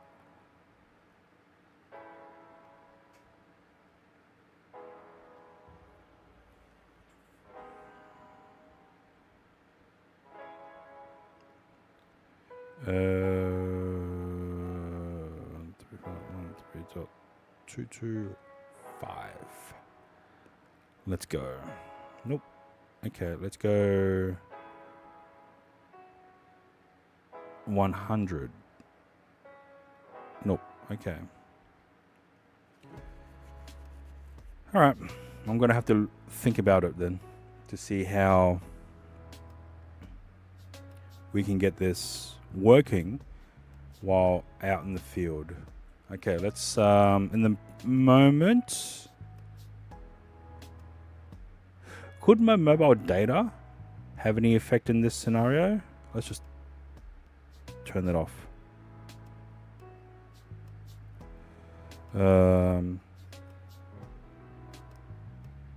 Ethernet is still on. I see the lights. Yeah, okay. Not possible with USB tether without using thermic air. Oh, USB tether, not Ethernet tether. Okay, let's have a look here.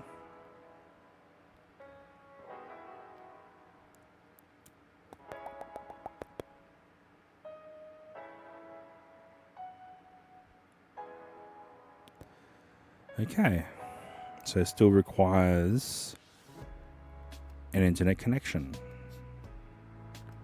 So this unique situation where Android device controlled by this device, yes, that's what I want to do.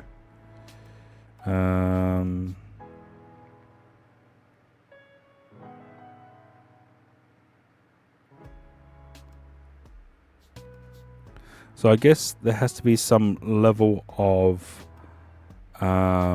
pre-configuration.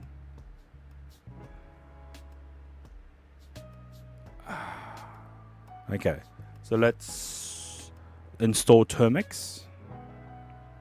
Termux.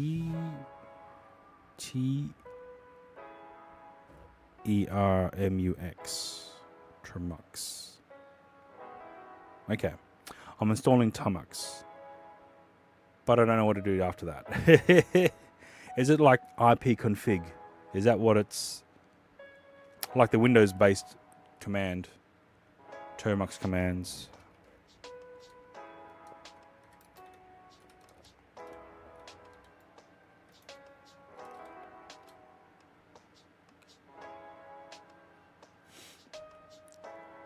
if config. Okay, it's installing. I don't remember having to do this because it hasn't been installed before. So all right. So let me also do another search as well. Android, how to find out IP address of connected Ethernet.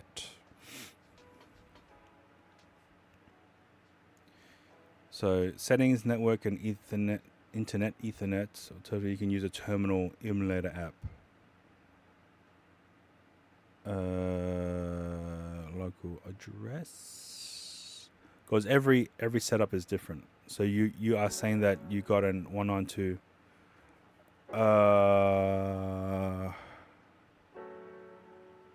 So from USB-C to Ethernet, I've gotten the phone's IP address was like a 10, but when I was on Wi-Fi mode with the phone, it was 192. Right, let's open up Termux. Okay.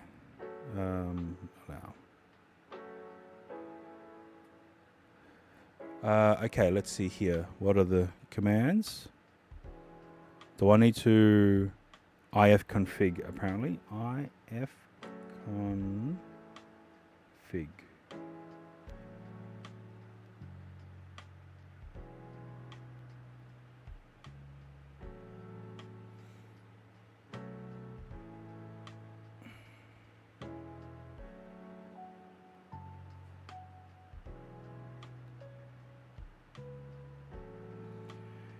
So it just shows the IP address that I've already seen that's linked to this phone in status information of the phone.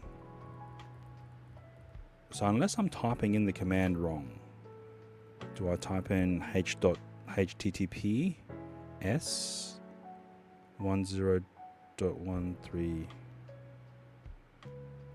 dot, that's a negative.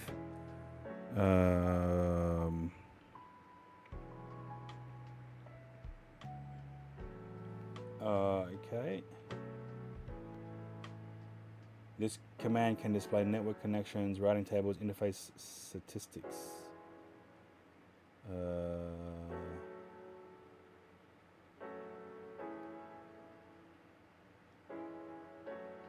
IP nay, like the horse. NEIGH.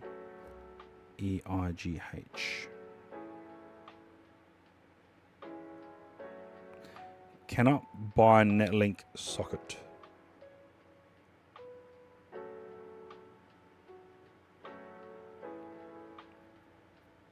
Because the phone has an active SIM card. It's not connected to the Wi-Fi. All it is just an Ethernet connection to the Bellabox encoder. I've just typed in IP NY with a space and cannot bind netlink socket, permission denied. Okay.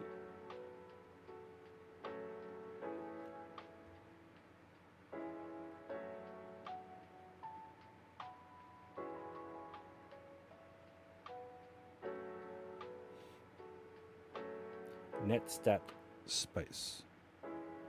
But, oh, okay. Yeah, it's not blinking anymore. Okay, it is blinking. It must be the socket. Okay. Okay, IP. No. Nope. Same issue as before. Cannot bind netlink socket. And if we go if config,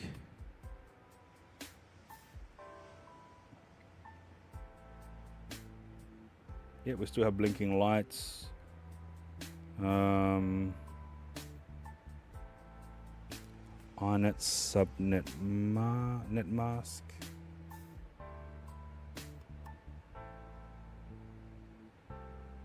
Yeah, I am stumped.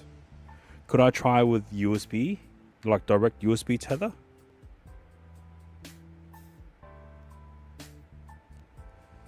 So we have Ethernet cable.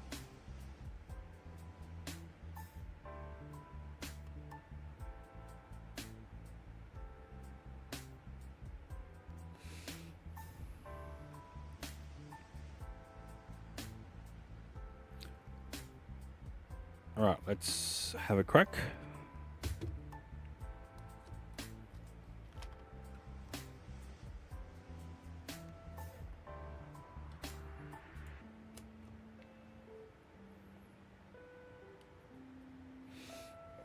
Okay.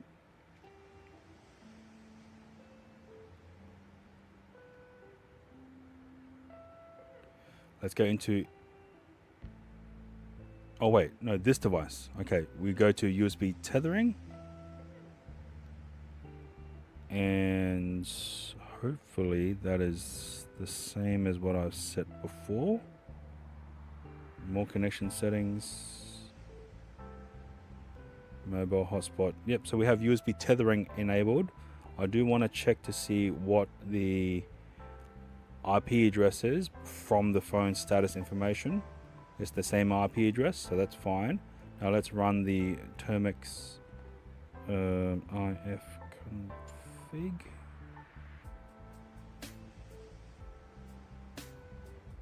It is now a 192.168. Connection from the USB tether, whereas the original IP address from the mobile network is also on there. So now, what did you say? IP nay. Cannot bind netlink socket. Permission denied.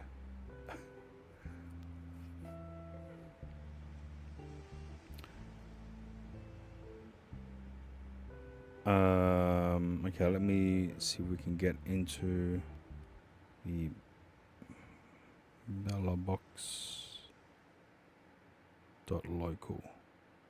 Nope, doesn't access that either. Okay, all right, ignore Termix. Yep, unable to access the BellaBox.local. Although, if I can't see there, oh, I can't see it on there too. All right. USB tether turned on.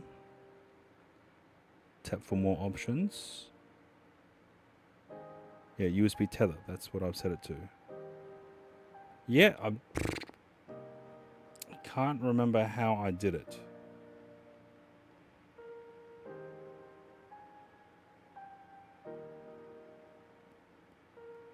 So, from memory, what that user was able to do was they didn't have access to a network switch, or they weren't able to access the network switch or the network router because they were living in an apartment or a unit complex of some sort, right? They did have a mobile hotspot, like a Verizon hotspot or like a Telstra hotspot. Oh, but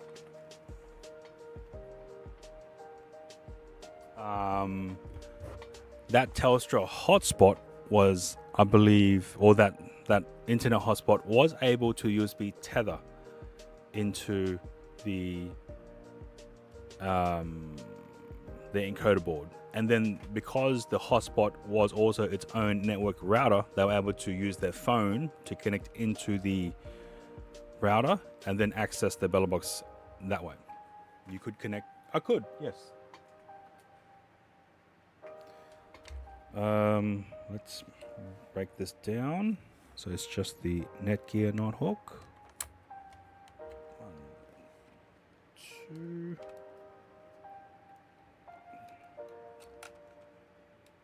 Yeah, I was trying to avoid that because not everyone would have the ability to access a Netgear Nighthawk, right?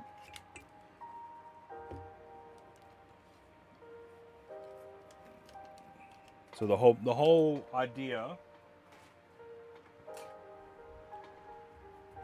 is, imagine you were in an area where you could, but imagine if you had to do it and for some reason you forgot to bring your pre-configured micro SD card for your Rock 5A. You're in a hotel, right? There is no way to connect to an Ethernet connection, or at least access the network. You somehow managed to get someone to give you a micro SD card with a BellaBox image for your board. You didn't have this. You just had a phone, 2 phones. So the idea that I'm trying to sort of gather is, worst case scenario is if you didn't have the ability to have a network or a mobile hotspot, portable mobile hotspot of some kind. Say you just had USB internet modems and you had your phone.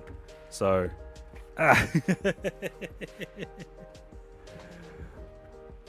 one option is to put SD card into the phone and write a boot config. Oof. Yeah, that's gone way over my head. Way over my head. Okay. All right, I've done it before, and I'm just trying to remember how I did it. Instead of using the dedicated Ethernet cable from a Netgear Nighthawk, I want to know if, okay, let's just give this a crack, okay? If, say, they had an access to a mobile hotspot that didn't have Ethernet, it just has USB tether, which is great, okay? That's what we can do. So say they picked up like a cheap Telstra or Optus one. That's just a standard mobile hotspot.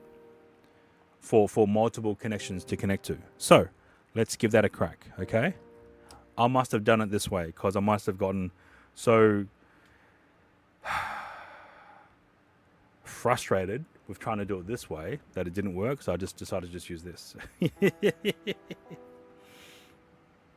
So imagine you had access to a mobile hotspot that has the ability to do Ethernet, has the ability to connect via USB tether. Okay, I believe most portable hotspots has that ability, so that should be enough. Okay. Now, again, you don't have any other at the moment. You don't have any other devices such as USB modems or USB Wi-Fi adapters at the moment. Say your original board drowned, got lost, got stolen. You're starting from scratch. You're in an area where you're unable to connect to an Ethernet connection. And you have a working portable mobile hotspot.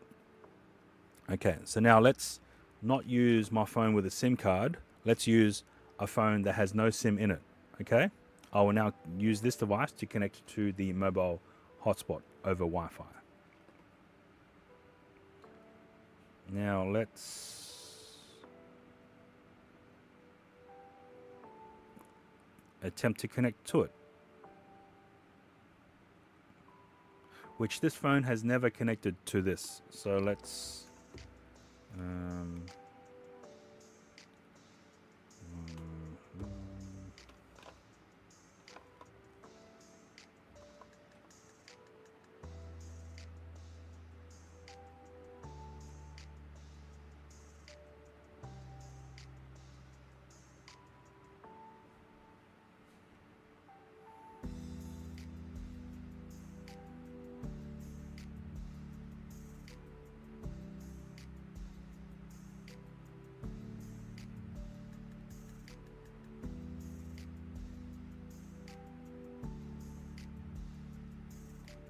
oh man, I've spelt this or entered this wrong so many times. Okay.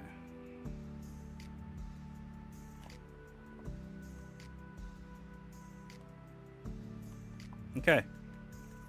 We have a working mobile hotspot that we have connected via USB tether to the Rock 5A. We also now have the smartphone, which has no SIM, connected to the Wi-Fi of this. So now let's go into Chrome, and now let's type in bellabox.local.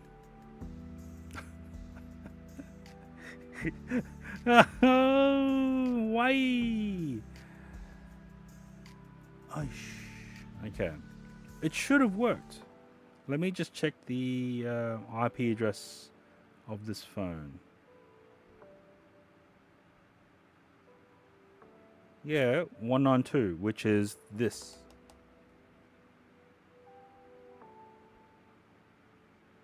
Ah. The BellaBox local won't work. I don't know why it won't, but it won't work. So, in order to retrieve the IP address of the Rock 5A that's connected to here, I will need to access the mobile hotspots app that connects into this hotspot.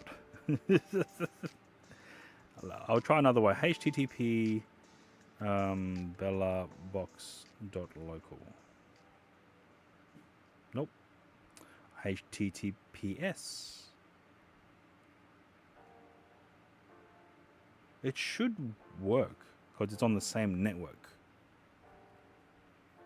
Yes. So in order to access the IP address listed in this hotspot, I need to access the app, which is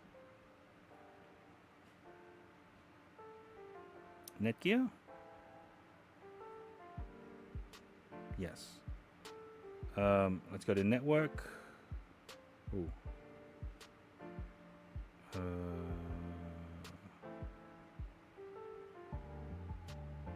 All right. I am in Oh, you guys can't see that. Sorry. I'm in the app, and I can now see both this smartphone as well as the Bella box. So let's click on Bella box. That is the IP address of the Bella box to get into. So if I was to type that into my, I don't know if it'll work with Ethernet connection or with USB connection.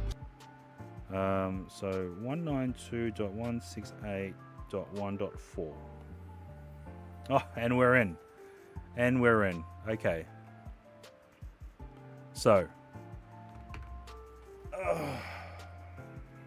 that was a fuck around. So it would definitely mean that users will need to have. Yes, yes it is. Welcome in WT. Hope you're doing well. So it would mean that I don't know if that would help. But in what configuration? If I had the phone connected via USB direct tether and then running a network scanner, is there such a thing for an Android based device? Would work if you reboot the Bella box with the modem tethered. Oh, I don't know.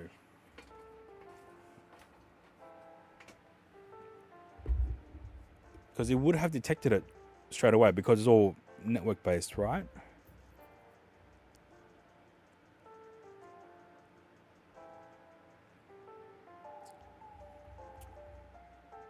Oh, sorry, yeah.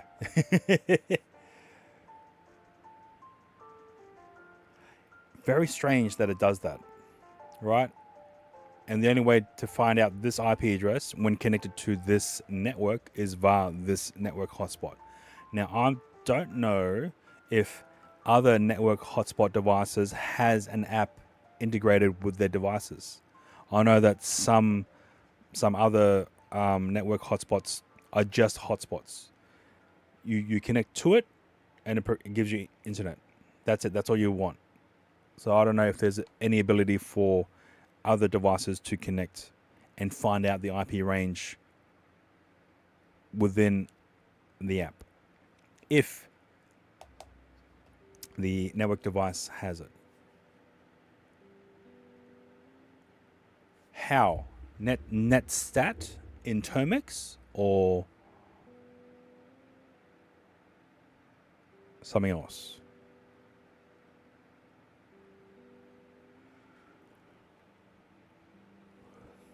Android net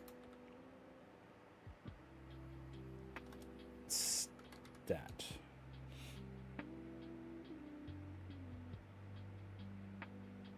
There's an app called ETHWork. Hey Chris, welcome in. Oh, Chris, welcome on in. I hope you're doing well. So, at the present moment, I have set up a brand new Rock 5A with a brand new image. Okay.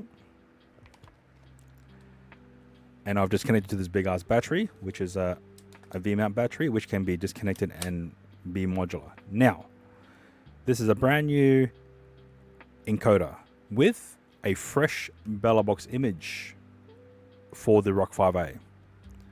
So for the past literal hour, I've been trying a few different pieces of hardware to try and access the Bella box initialization configuration page purely using devices.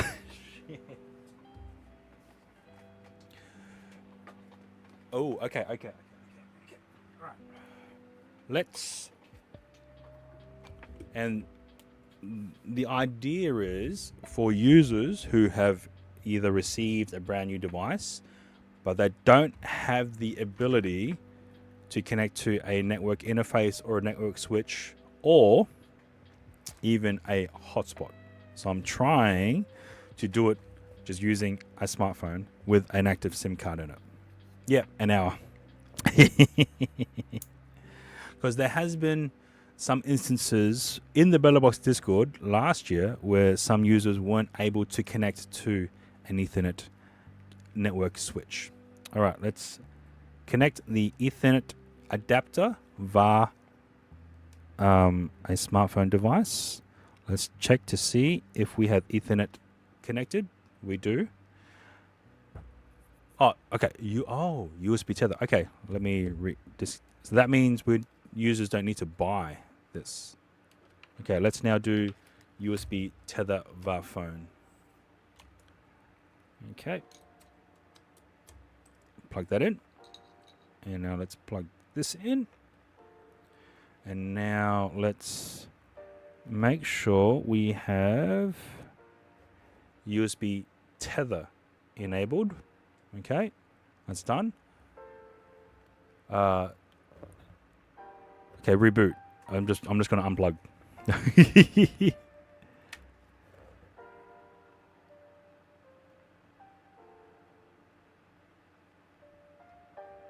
Okay. 1, 2, 3, 4, 5. Okay, now we're rebooting the BellerBox. As soon as it comes alive, reselect USB tether. Okay. Whew, that was quick.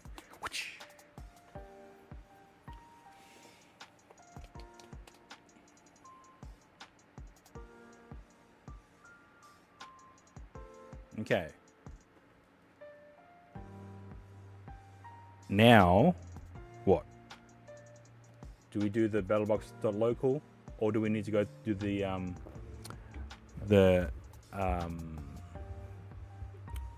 command from Termux? Termux, sorry.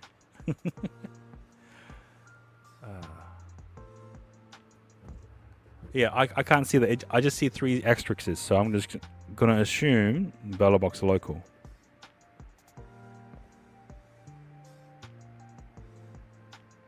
Okay, hang on, I need 2 hands. BellerBox.local.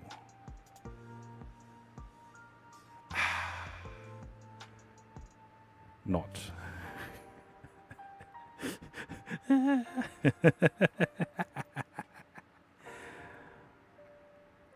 All right, let's check this status of the IP address. Yep, that's the same as it was.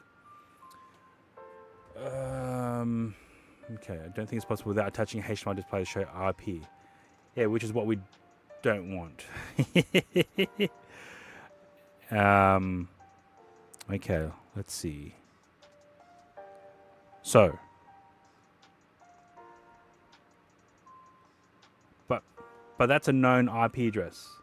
This is going into it blind, but we'll try it. Okay, we'll give that a go. 192.168.1.4. Oh, okay, I forgot the dot. 192.168. No, nothing. And that's via USB tether too.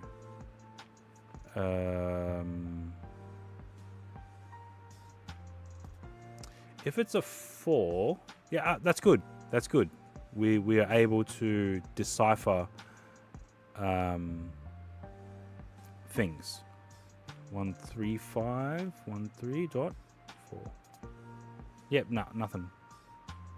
Okay.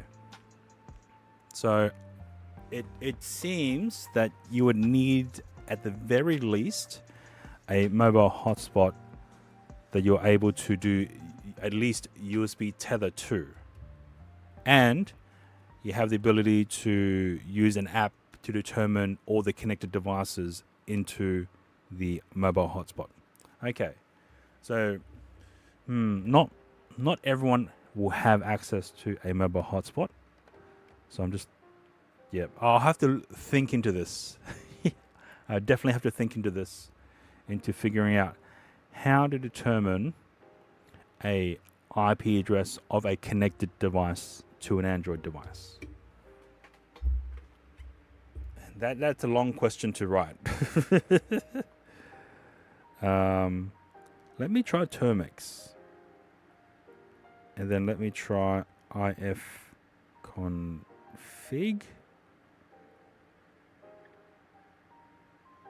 So it states the IP address as being something very different compared to the 1.4.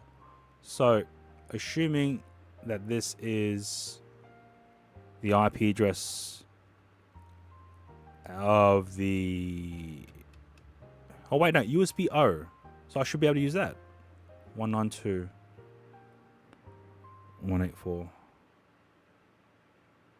So 192.168.184 dot...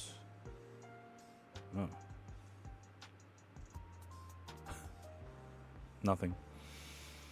192.168.184. Yeah. 192.168. So even trying to access this http dot slash 192.168.1.4. Nah, even that web address doesn't work. Okay. So even though Termix has been able to determine the IP address of a USB tethered connection, I've wrote down the wrong IP address because 255, oh my god, there's just so many numbers, is 26. Okay, let me try again. 192.168.184.26. 26? Yeah, 26 is what it says. iNet 192.168.184.26. Netmask is 2555555. Broadcast is 255. 190. Yeah, that's what I've typed in. 192.168.184.26. Yeah. Okay. Could I try HTTP?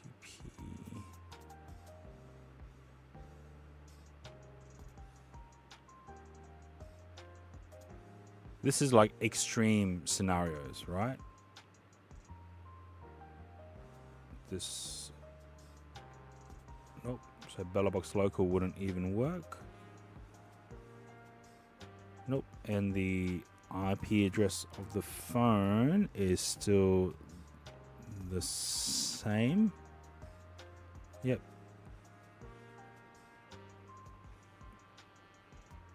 What if I were to turn on hotspot mode? Okay, so hotspot mode is turned on. Let me check the about status. Okay, IP address is still the original one. So if I were to now use a second phone, which some users don't even have access to, Wi-Fi connect to this hotspot. Connected. Okay, let's BellaBox.local. Nothing. Okay, that's fine. Let me check what this IP address is on this phone. It's even a different IP address, 122, whereas this one was 184. Okay, let me try that. 192.168.122.250. Nope. Okay. 192.168.184.26. Nope. 192.184.122.26. There's no dots there. Damn it.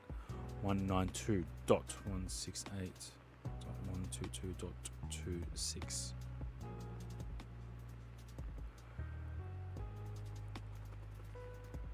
Yeah. All right. I'll have to think long and hard about this, and yeah, see how I can achieve the result for the future. So it does mean you either need to have access to a network travel router, a network hotspot, or your network switch. So,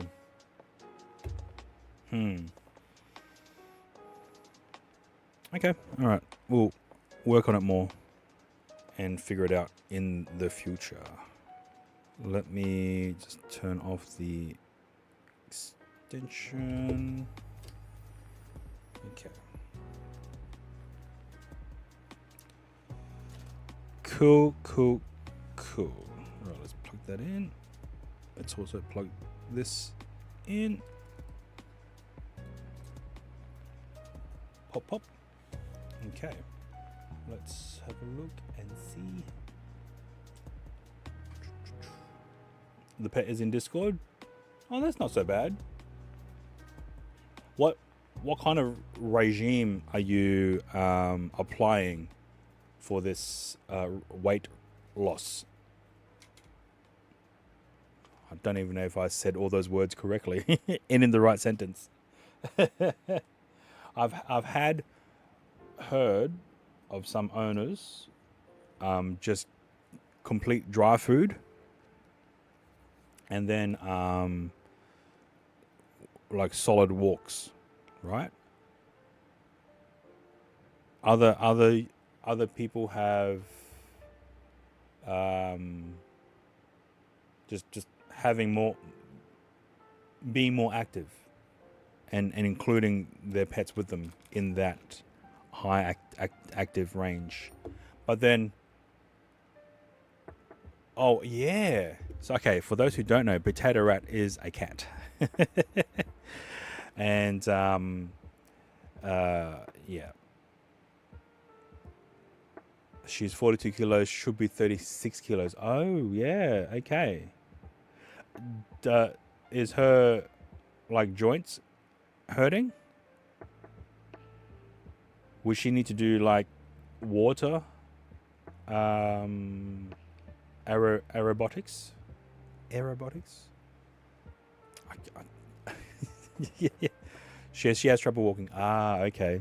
Hopefully nothing too damaging or prolonged, because I know that some dogs, because of their added weight, have very sore legs, and unfortunately has done hip dysplasia with the dogs. So we fixed it before. Okay. You hope she reaches her recommended weight soon. Yeah. Okay. So that is the target weight. In what time frame, as well? What time frame is that suggested to be at? Ads. Here we go. 3 days. What? 3 days to lose 5 kilos? No. 6 kilos. No time frame. Okay. As long as the target weight is achieved. Okay, then I guess that's a good slow process to achieve. She's so lazy though. Oh, so much love, so much food, man. All good. All right. Yeah. There is something else I want to do, but I don't know how long it's going to take. Let me try and bring that up now. Okay, let me clear this. Let me add a design.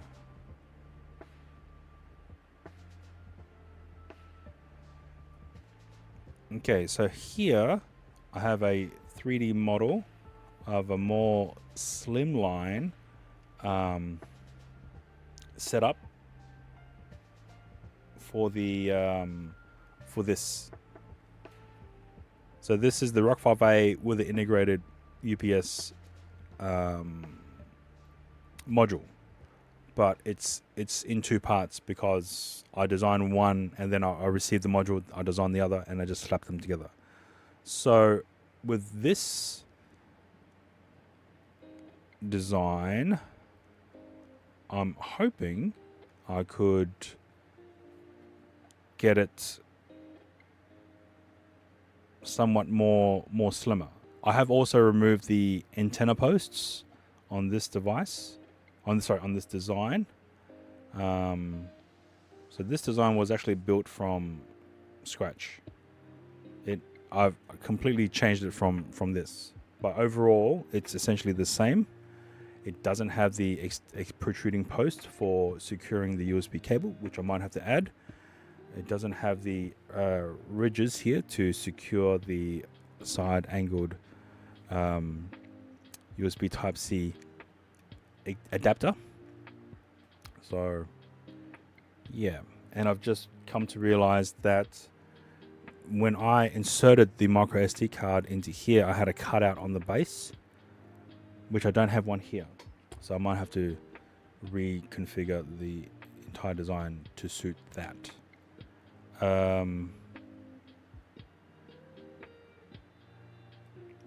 Yeah, okay, let's see.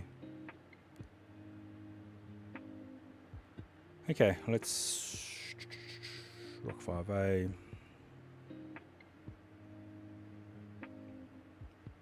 Save that.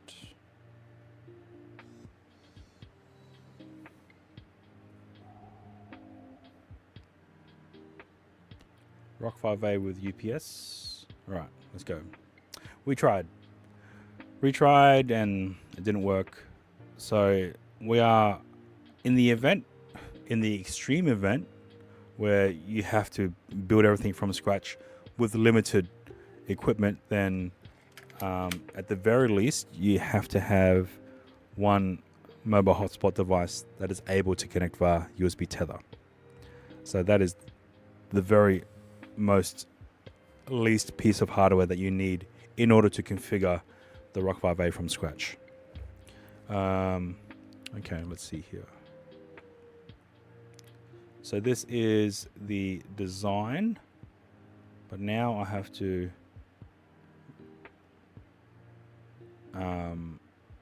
increase this to a level of satisfaction. Now, would adding the ridges help? Or is it going to be too...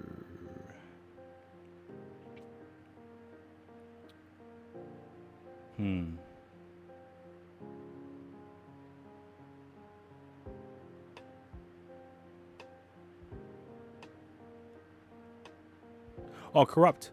Did you want that STL? Sorry, I completely just dozed off there.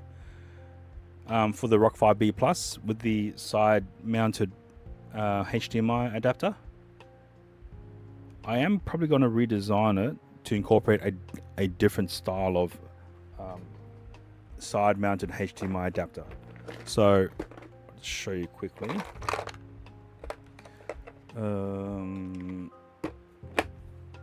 Okay, top down. So, with this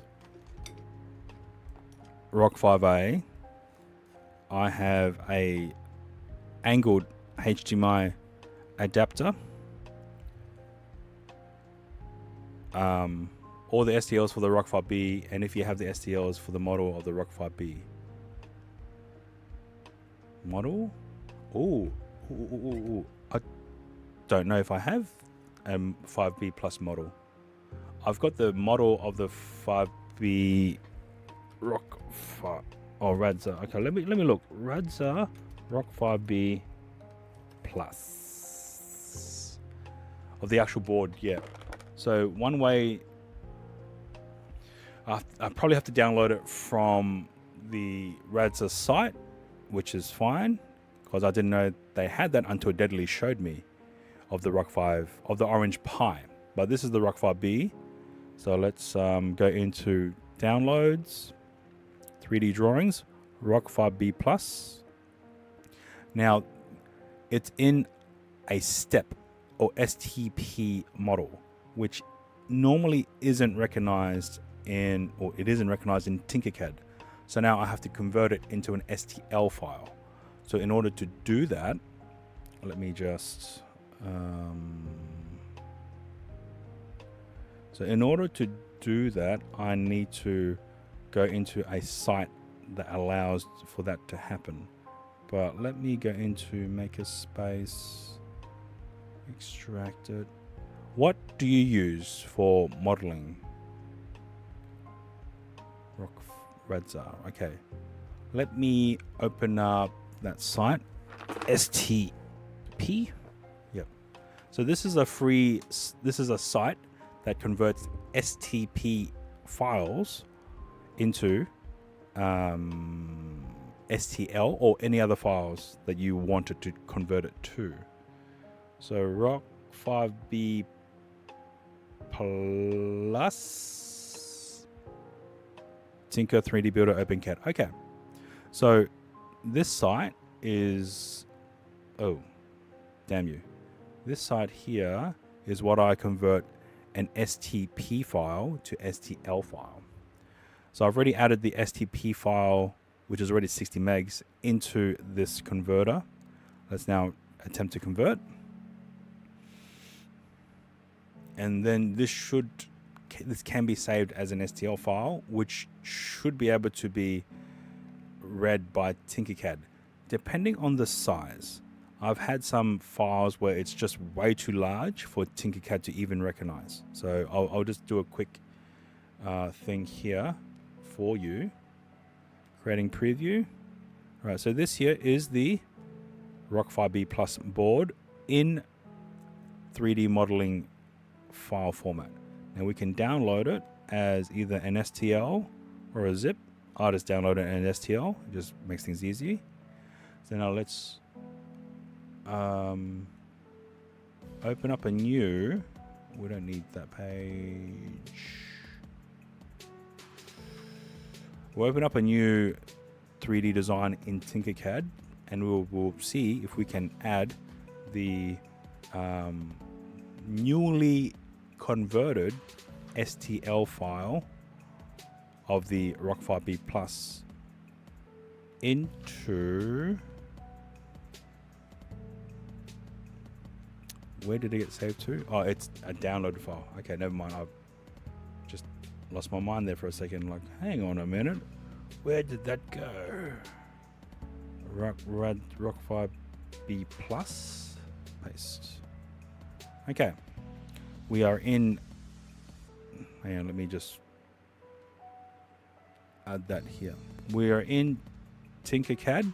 I'm about to locate the Radza Rock 5B Plus newly STL converted file and see if Tinkercad is able to import it in. Sometimes if a file is too large or has too many nodes, it just won't, Tinkercad won't bring it in at all. So yes, while we're waiting for that to import in, we'll talk about the Rock 5B Plus and this angled HDMI adapter, which is what this is here. So what this allows me to do is to reposition the HDMI port from being inserted into this direction to be inserted into the same direction as every other port that we have here on the Rock 5B Plus. But at the time when I designed this, I only had access to this type of adapter. But after a certain period of time, I managed to find myself this type of adapter, which, if you were to look at it now, will considerably minimize the footprint of what this original adapter is currently showing. But now that means I need to redesign the case to incorporate these ridges here.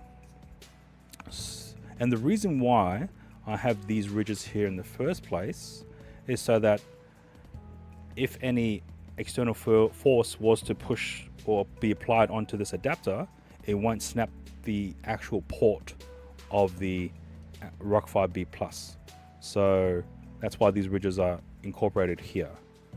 So now that I found this new adapter, and I also have another brand new Rock 5B Plus board, I might redesign a new case to incorporate this type of adapter to make it even more slimline. So this would be, if I were to match the connection, so I could remove all this section here and keep it all relatively tight. Yeah, Deadly, your fault. Oh, Deadly, here it is. Here is the Rock 5A with the V-mount battery.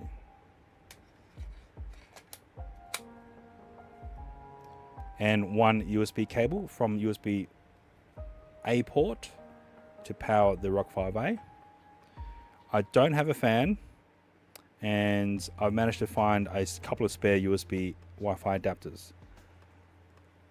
Earlier in the stream, we had a couple of issues trying to get the Rock 5A board configured without the use of a network adapter or network cable. So we've tried various ways of using phones in hotspot mode, phones in USB tether mode, phone in Ethernet connection mode, and unfortunately none of those work. So in the end, we had to USB tether from a hotspot such as this Netgear Nighthawk M1, and then use a phone to connect to the Wi-Fi of this, and then determine what the IP address of the Rock 5A is in order to access the BellaBox.local configuration page.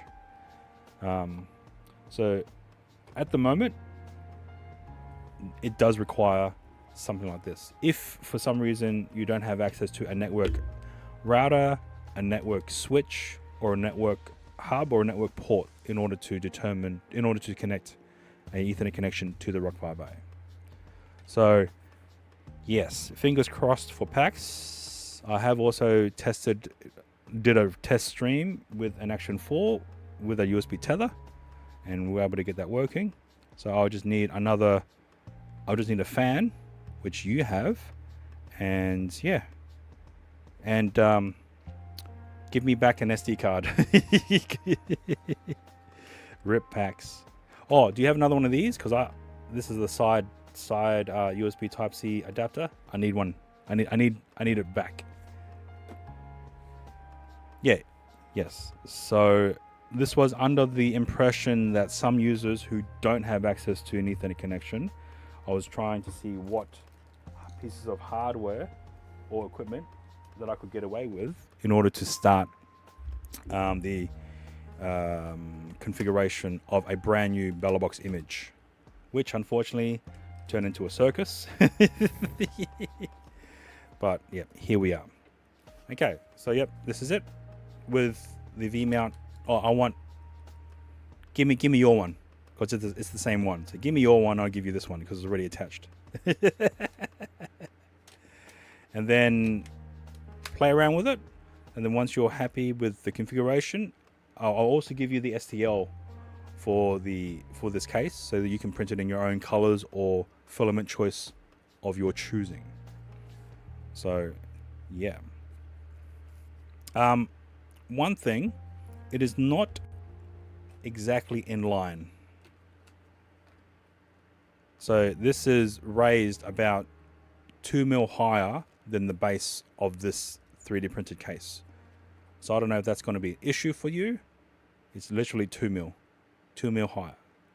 I can make the adjustments in the 3D model and then send that STL to you. That way then you can print at your leisure. No issue? Okay, because this works. And yeah, done. So all in one unit with a massive power bank that you can also charge your phone, your chat phone to as well, because your camera is going to be connected to this anyway via cable. And then if, say, you want it to be a bit more slimmer, boom. Yeah, it is. Now that you mention it, I might convert, when I redesign my Rock 5B Plus, I might integrate the V-mount battery system to it. So yeah, it was a good idea. Boom. And the mount itself is very solid. I've added extra material on the underside, as well as 4 screws to the mount, and yeah, it seems very solid. So boom, done. And because of the V mount, or at least this particular V mount, we have the ability to now top up our chat phone if we wanted to, without the Mozzie Peddler rated my stream with 21 viewers. Welcome on in, Mozzie. How was your stream? How was your deliveries, by the way? How was the weather, by the way? Hello, everyone from Mozzie Peddler's stream. Thank you for the raid. If you do need to do some after stream care, by all means, go right ahead.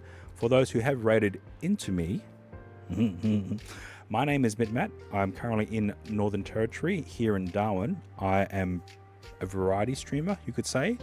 Most of my streams are all tech related, and most of the tech is related to IRL streaming gear. This here is a Rock 5A encoder board with a V-mount battery. So it's long. It's a big battery to last longer. So this is the Rock 5A. This here is the Rock 5B Plus, which is what the Mozzie Peddler is currently rocking. So yeah, and yeah, if anyone is interested or have any questions in regards to technology in relation to IRL streaming, please ask your questions here, or you can join my Discord. If you type in !Discord, you got a duck and run, you drop in later. Hey, no worries, man. Hopefully you have a safe trip back home, and yeah, I'll see you guys later. So at the present moment, I am just testing out a new board, or not a new board. I'm testing out a new case with this new configuration for another local streamer here, Deadly TTV. Also doing IRL as well as gaming streamings as well. So the purpose that I'm building this kit out is in a month's time, myself and Deadly will be heading down to Melbourne to PAX. And his current setup, he's using a Moblin app on the iPhone devices. The only worry about that particular setup is the wardrobe. Yes, wardrobe later. Let's go. The only, I guess, issue is while in PAX, there's going to be so many people, which might cause interference for the wireless RTMP streaming to the Moblin app running on the iPhone.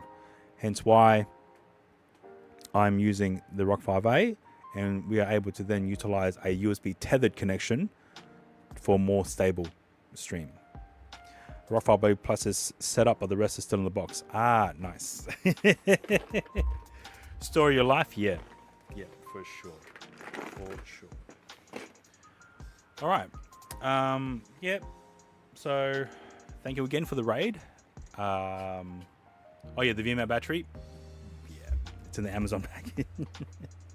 It's a good battery, and it's under 99 watt hours. So it is, at the present moment, airplane safe for carry on. But with things progressing in the future, we might be limited into how many we can bring on as carry on airplane. So gonna have to keep an eye out on any policy changes of aircraft policies. So, yeah.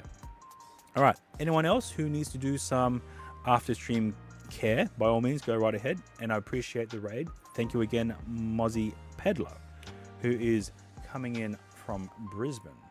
And did we shout out? Okay, we did shout out. All right, nice. Okay, so, yeah, let me just tie up a bit. I think Moblin never breaks. Chris. I don't know if I've ever seen anyone actually use Moblin in a convention type scenario. So, have you?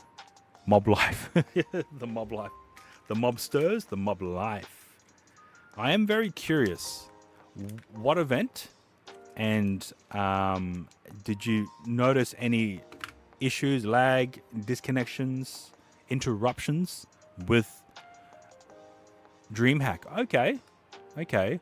What about just like using it? Yeah, but you're not using a phone camera. You're using an RTMP stream from an Action 4, which is communicating wirelessly to your Moblin. So there, see? There you go. You just had to add that in. Oh. Okay, well that's good news then, Chris. Stay with cable. But you're using the iPad, aren't you? Or are you using an iPhone? Let's see what the answer is. Because if you're using a cable with an iPad, then that's, yeah, you have cable connection. But if you're using an iPhone, you're only relegated to wireless RTMP connection. All you're going to say? Okay. We'll see. Was an iPhone, but this time will be an iPad. Okay. That's good. What iPad are you using? Well, I am thinking about maybe getting one of the brand new iPad mini. The A17s. But I'm still umming and ahhing about that. For the purpose of Moblin. Mainly the purpose of Moblin. But also, why not use as a, iPad device. Corrupt. This is the STL file of the Rock 5B Plus in Tinkercad. So now you're able to modify and create shells based on this 3D model. So what I might do is, should it be under Bellabox? It is technically Bellabox. All right, let's create a new thread, and I'll call it Rock 5B. I don't know what PP link means. Is that supposed to mean something? Rock Radza Rock 5B Plus.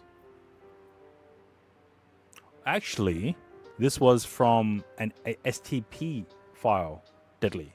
I had to use a online service to convert it from STP to STL. So, yeah. Okay, let me... Rock 5B Plus area. Okay, I've created a thread within Discord within the Bellabox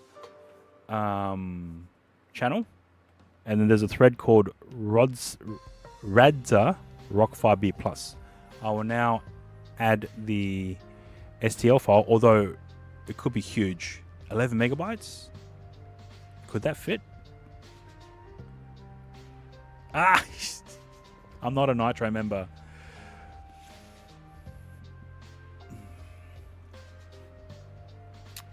A Raider, it means you can connect, go either number 1 or 2. Zip it.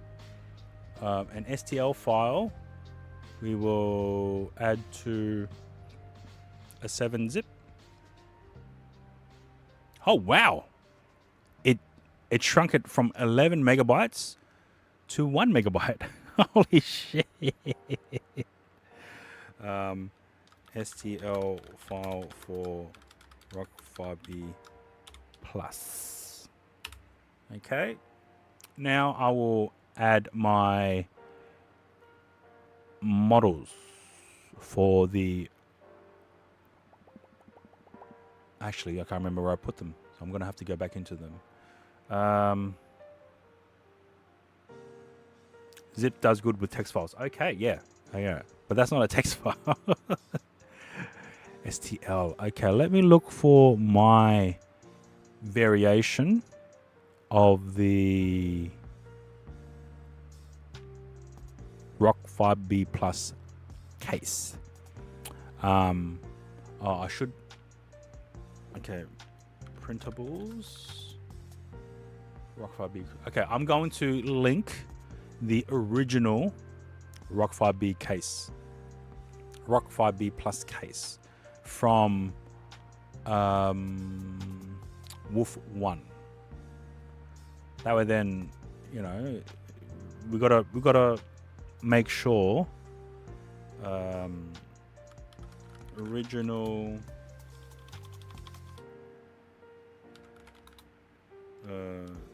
3D case from Wolf 1 on... Oh my god, why is that? Printables.com. Okay, so this is the original. It is, however, too big for my type.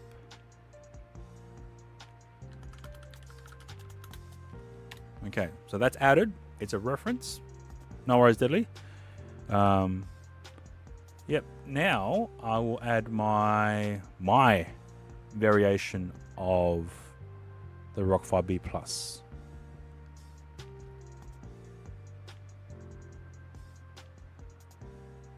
Shit. Where did I put it? Rock 5B Plus. Okay. Tinker.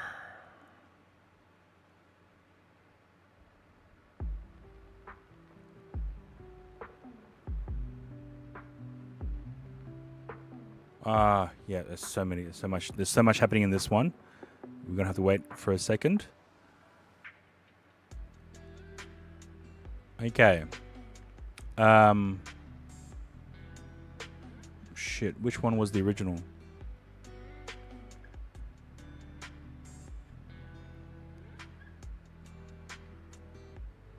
Okay, I think...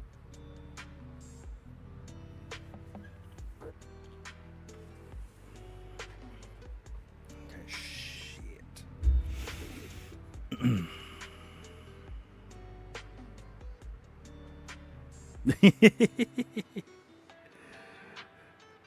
Who's the original? I don't know. Okay, probably this one here.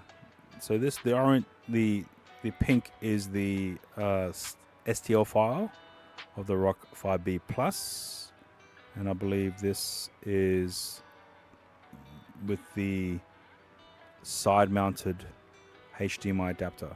But, sorry, 90-degree HDMI adapter. But with the newly side-mounted HDMI adapter, we could literally move all this in by like 5mm, delete all this. So, yeah. All right, I'll send you... Okay, we'll export this as an STL file. So this is Mitmat's version, more skinnier.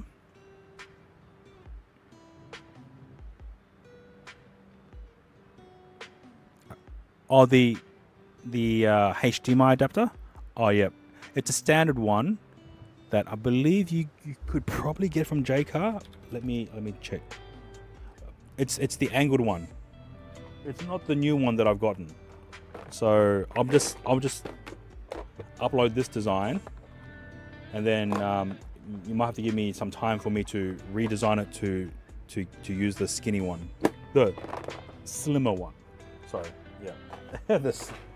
So I'll upload it. That way, then it's there, and then I'll upload a new version. So the original version is using this type of adapter, but the new version will hopefully be using.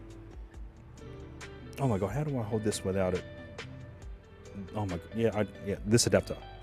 So, okay, let's go side HDMI adapter. They call it side mounted adapter. I bought it from eBay, but I think you can buy it from Amazon. Oh, by the way, for those who are in Australia and using Amazon as their online shopping choice, Amazon, ever since the 4th or 3rd of September, Amazon has now included Afterpay as part of their payment systems. So, damn it, I can't see the link. Can you type the name of the device? And let me see here. Hang on, let me go here. This is what I bought it from. This is the DUT Tech 90-degree HDMI left-right adapter. Yes, this is it. This is it. This is it. Just buy them both. You only need the one, but might as well buy them both. You know, you never know. Yes, buy this one. I will put the link in. It's both of them. You buy both. This, oh damn, that is a long ass link. Holy shit. So it's a 2-pack. It's a 2-pack, so you buy both. And might as well, you know, $12. You got it? More link. More. All right. Let me. Jesus. Okay.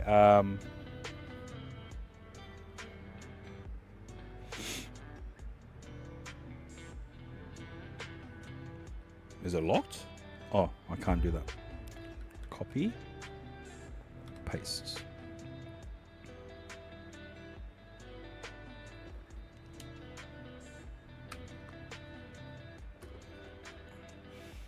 We're doing it. We're doing it. Okay. All right. And because you're in Brisbane, it might be next day, right? I fucking hate you guys. Next day delivery. What the fuck? Okay. Here we go. This is my version.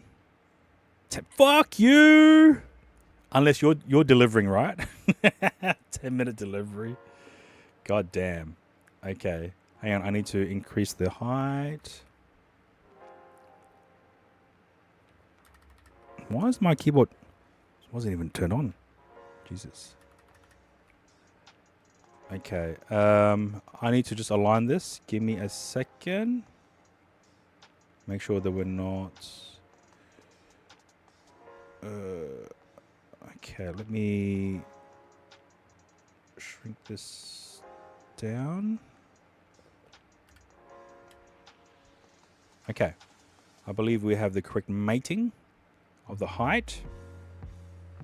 So this here is the... Now you need to go to Dinderhouse. Nah, bro. Just find someone on Marketplace. Facebook Marketplace. Facebook Makerspace. Facebook. Hang on, I'll do it mine. Facebook. And then let's go to Makerspace Brisbane. Or Brisbane Makerspace. That's an actual page. Okay, never mind. Let's go to Marketplace. Let's switch over to Brisbane. State. Apply. Now let's do a search for. Holy shit! Do you want a gaming pod? Let's go 3D. There might be someone who's offering. Yeah, or just get someone else to print it for you. $5, or it might be 10. Just saying. Yeah. Here we go. Based in delivering, shipping Australia-wide, $10. Looking to bring your ideas to life with 3D printing. Prototypes, custom parts, artistic, functional, small scale, personalized items and gifts. So yeah, get in contact with some of these guys, right? And because they've got it might be, but otherwise you're going to have to wait 3,000 hours on Denduro's printer. God damn. Out of you lot, you, Denduro, Mozzie, you might know, or your community might know, Makerspace 3D printer, right? So, yeah, fuck. Network, bro. Network. Network within your community. On your printer? Okay. Sorry. So Denduro might have the new credit. So at least 2 hours. Maybe 3. Okay. So my design incorporates a few different pieces. So the HDMI outputs I've blocked. Okay. The access to all 4 USB ports, access to network port, access to the HDMI, and access to this one USB Type-C, which looks like it's off center. So I might have to look into that. So that's what this version is. But now that we are here, we might redesign it to suit this. So let me see.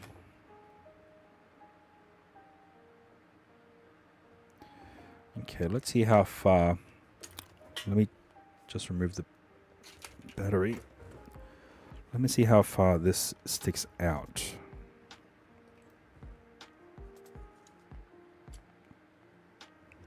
So this goes in like that. So I'm going to have to base the edge on this gap here.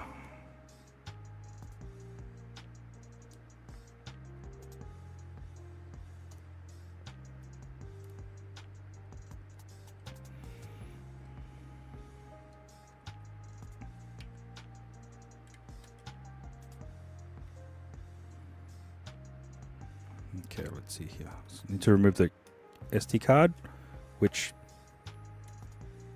I am okay. I never had to, so okay, that's a new thing for me.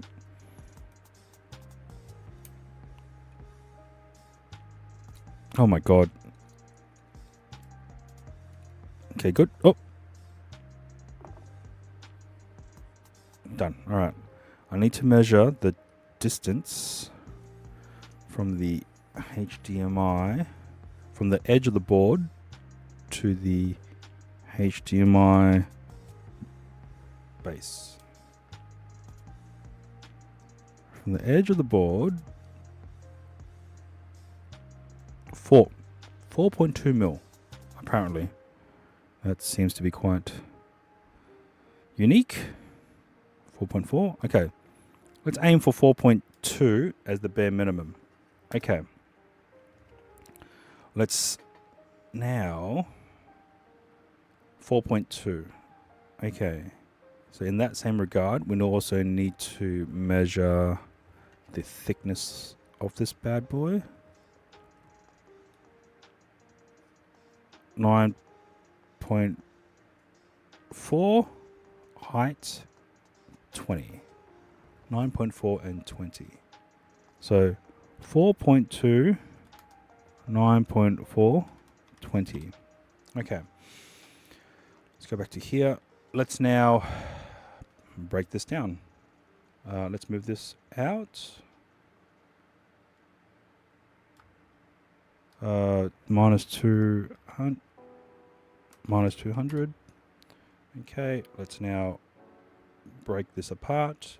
I'll call this rock 5B plus slim HDMI adapter. Okay. We can remove those. So that would be minus 100. We'll break this down even further. We'll break the Dutak adapter. Yes. We'll break this down even further. Oh, damn. The fuck did I do? Thank you. We'll that means I have to redesign the lid. Okay. Okay. So we want. So you remember in 2 months which adapter? True. Okay, this will be 200. Okay. I might change this to the lavender color. Okay, here we want to have a size. Let's bring this out by minus 70. Let's actually bring all this out.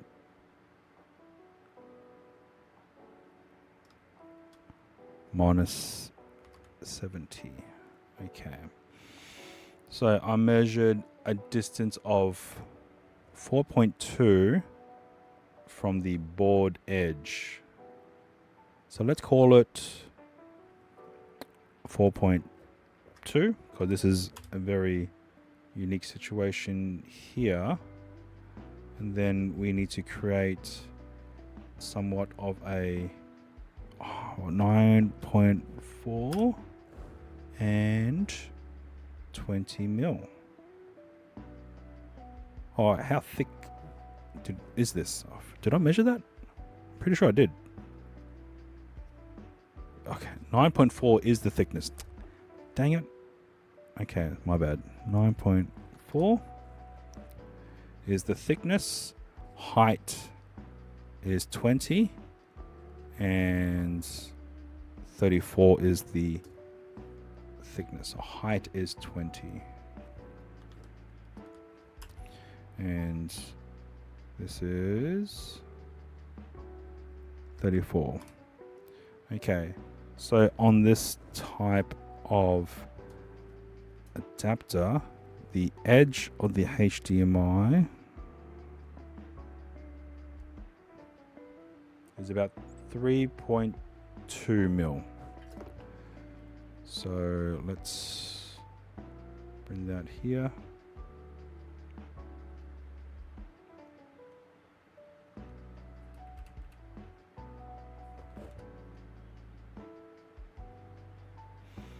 Okay, let's move you across to minus 3.2 mil. This HDMI is standard sizing, 4.4. And the width is 13.8.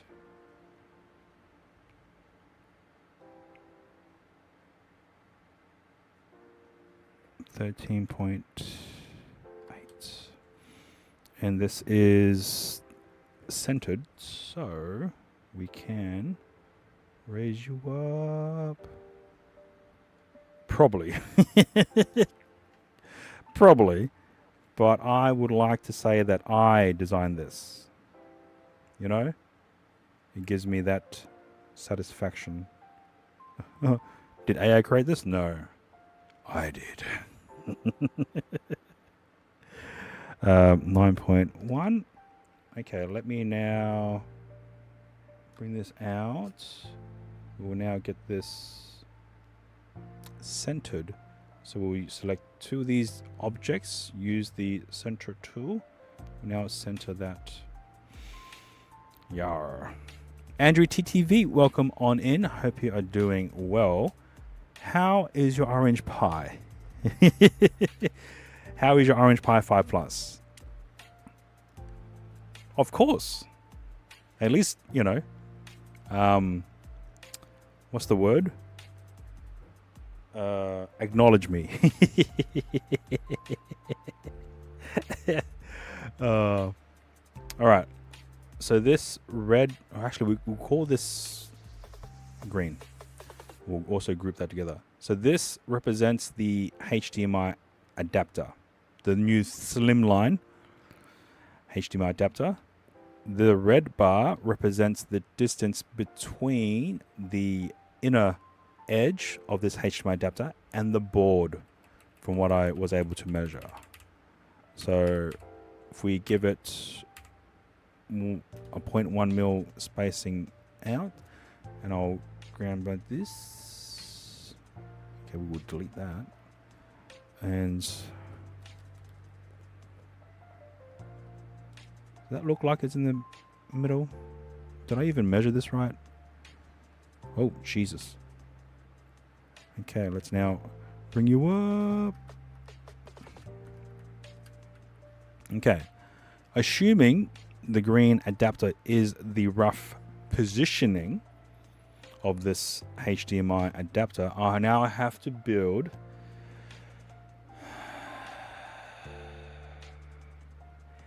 the case around this. Working fine. You cancelled BellerBox sub for this month. Don't know if you try and do your own SRT. Hey, if you're comfortable with the amount of coding work, by all means, man. I am not.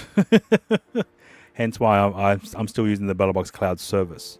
And unfortunately, I don't think I have the most appropriate hardware to sustain that for long-term IRL streaming.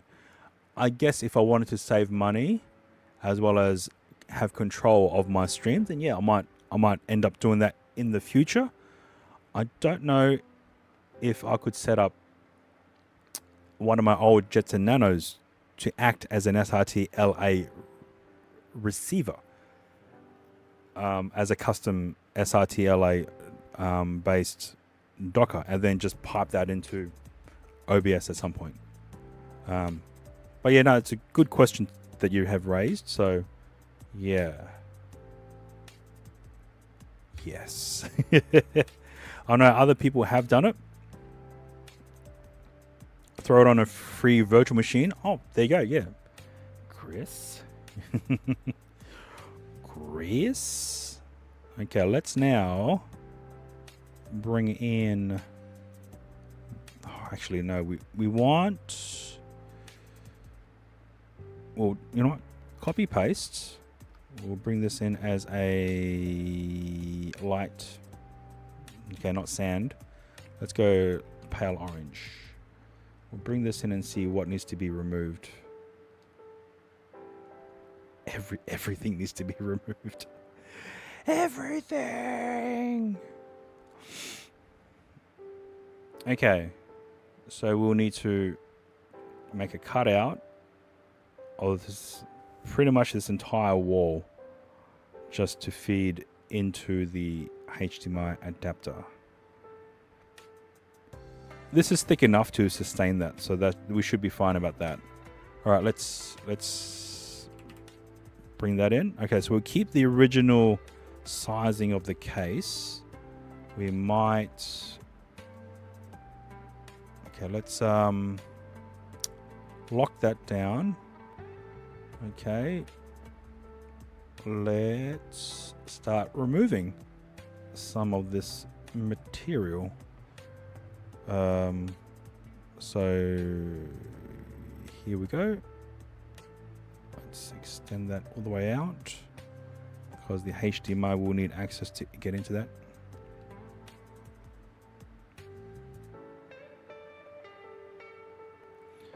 And then we will apply the deletion to here. We actually need to apply it to here. That will take care of the actual wall section.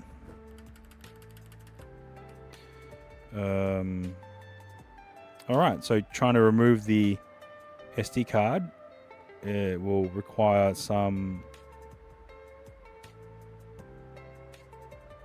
finesse. Alright, let's now bring in the deletion needed to install a HDMI cable. Ooh. Okay. Oh, Missingo 2141 has been on the forefront of purchasing a whole bunch of shit from AliExpress. So he has tested quite a lot of equipment in regards to the 5G modems. Yeah, I have also been asked to design. I've also have been asked to design a case to house multiple 5G modems for the purpose of IRL streaming. So a lot of heat sinks is required, from my opinion. A lot of cooling is required, from my opinion. You probably might be able to get away with no cooling where you're located, but me personally, I need the cooling. Okay, where were we? All right, let's... Okay, you know what? Let me bring this out to minus 40. No. So not every USB modem will work. The USB modem will need to have the ability to be compatible with Linux, because the Orange Pi, the Rock 5B Plus, the Rock 5A, the Jetson Nano are all, correct me if I'm wrong, they're all Linux-based type operating systems and hardware. So for one, you would need to make sure that the hardware is compatible with Linux. And you can also check the BellaBox site, because they also keep a record of users who have tested some devices on each of the boards, whether it be power banks, USB modems, M.2 4G, 5G modems as well. Yeah. Sorry, I'm completely enthralled with this setup, because I didn't realize how much effort it's going to take me to get this done. Yeah, probably. I haven't eaten yet, so I need to eat as well. I need to eat. All right, I think that is a good start. So let me combine this wall as a single unit, and then we'll apply the deletion tool to this wall to see what we are playing with. Oh god. So there's going to be this massive open gap for the adapter. Although what we can do is create another wall here to house the adapter. So right now the adapter is somewhat secured in a way that it's not going to be moving up or down, but I don't know if we can prevent it from swaying from side to side. We might be able to add another wall in here to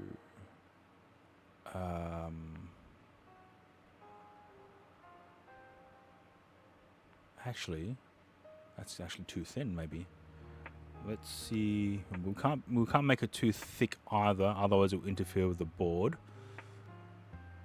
Maybe make a flat with the locking arm. True. We might maybe have it so that we can have a separate piece, a 3D printed piece, and screw it into the side so that it doesn't move. But I want to also try to make sure that it doesn't move inside the board as well. And this is where this comes in, maybe. Yes. Okay, let me color code this to something different and play around with this. Let me now add a deletion tool and delete everything but the wall. Yeah. Yep. How do you think I feel? This is all your fault, by the way.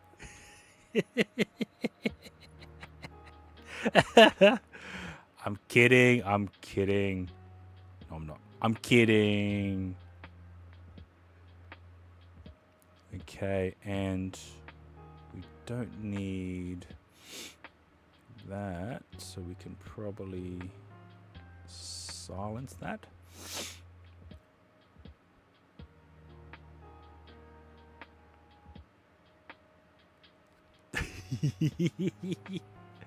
Of course, I appreciate the I appreciate it. Thank you. Okay, we've got somewhat of a wall based on the original pattern. And now we can bring that over and we can start removing some things that we don't need. Oh, this top nub. Let me group that. All right, great. Let's now move this across. Let's now make this skinnier to compensate for the wall. How thick is this? 1. Oh, okay. It needs to be at least 2. I would like it if it had 2 mil thickness.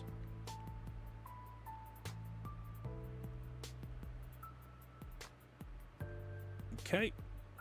And what happened? Oh, yeah. I see it now.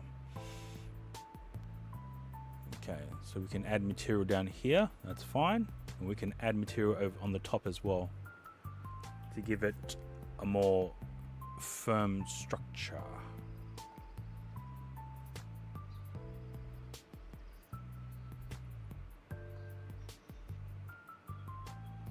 Yeah.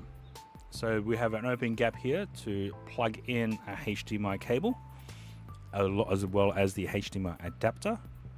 We have a wall here to prevent the adapter from swinging. Oh wait, let me unlock. From accidentally swinging inwards and causing, I guess, somewhat damage. It can't go up. It can't go down. It can move out, but as Corrupt has mentioned, we can apply a external plate that we can then just screw into the side to prevent it from sliding outwards. And we still have somewhat access to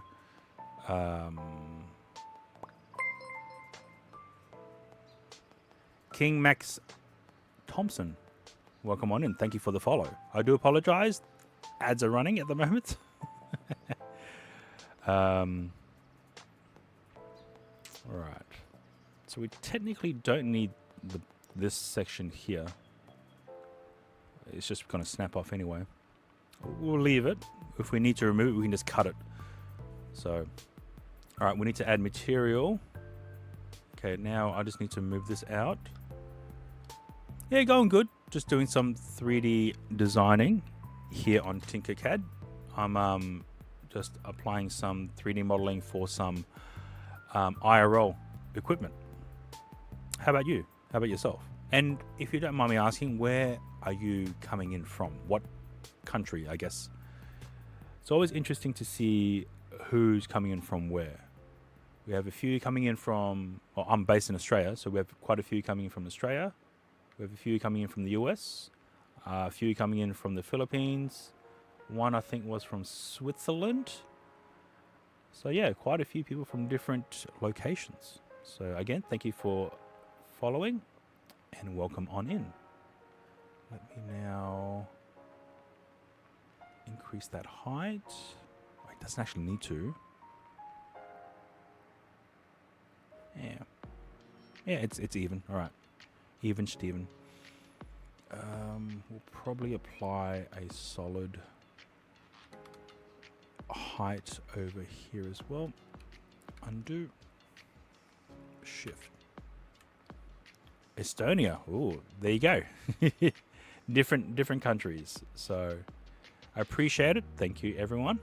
If you have any questions in regards to IRL or the technologies for IRL, please ask away. It's always welcome to have like-minded people in chat and discuss things. So yeah, ads have been completed. Thank you. Okay, let's now reapply this. What was it, 30? Yes, it was 30. Okay, so this wall isn't actually attached to anything, so I'm gonna have to build somewhat of a bridge just so that it is somewhat connected to a wall of some sort. Okay, let's drop that down. Now let's go to 3 mil. That seems thick enough. Thick. And are we in line? No, we're not. Good enough. Okay, 2.5.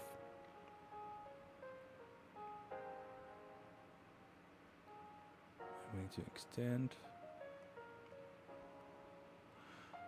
All right, so we have a solid brace here on top. We have removed here. This can probably be removed, the bottom section here. But we'll keep it there.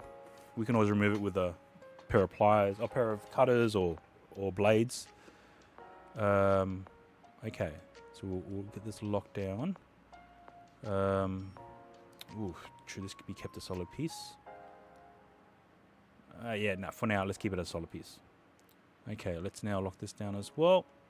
And we will apply all these changes. Changes.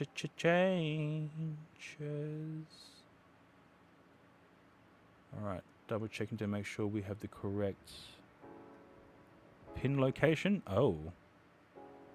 Okay. This is a different model because it's shorter. It's the right one here. Let me bring in the model from what I used before.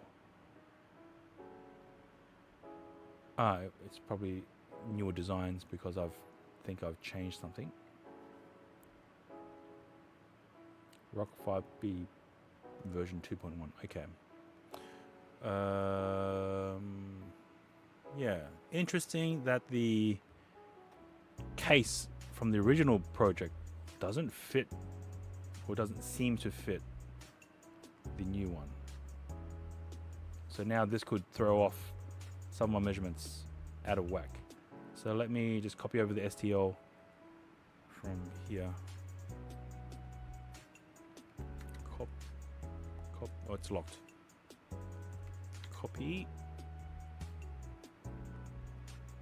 Paste.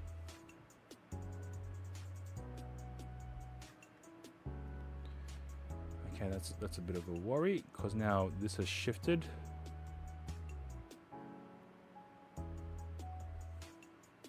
Okay, let's now move this one out. Oh, it's locked. 200.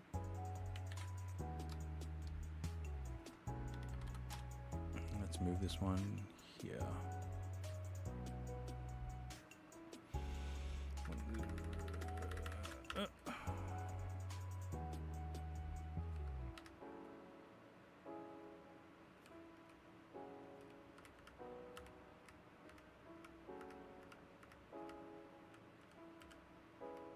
Okay, there we go.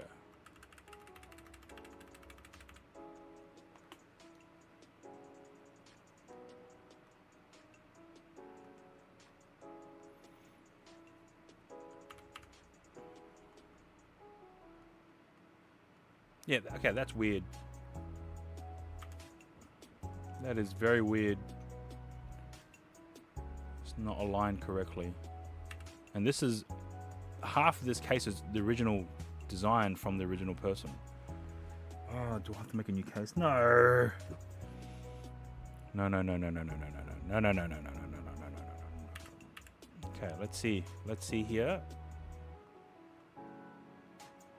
Where's the USB-C? It's gone? Okay, never mind.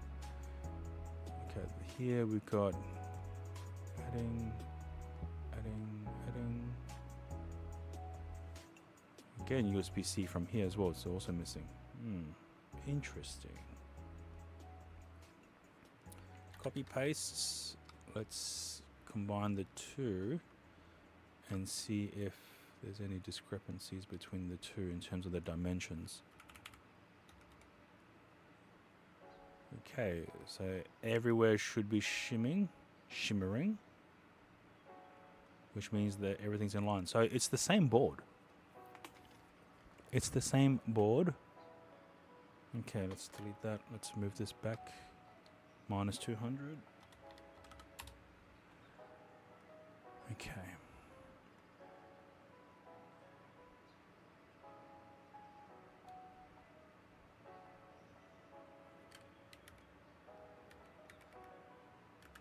Ah. 1, 2, 1, 2, 1, 2, 1, 2. Okay, we can delete that one. Move this one back.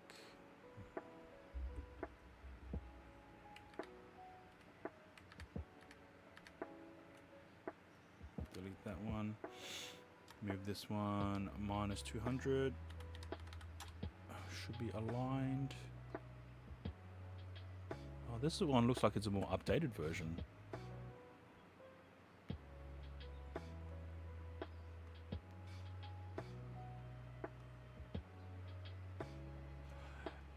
Yeah. Yeah. Definitely a lot more user-friendly. Although, I'm finding some discrepancies between a few things here and there. So, it may not give a accurate representation that we have here. Because the network cable does seem to not align correctly, but let me look at here. Oh yeah, no, I've designed it that way for some reason. Yeah, when I first started making cases, there wasn't anything like that. But then I was then informed that they now have the ability to have the original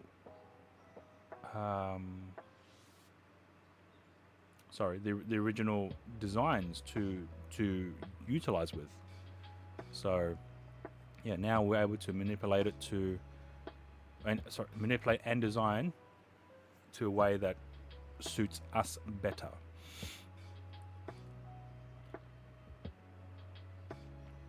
Oh, you can have it for free if you want. I don't really care.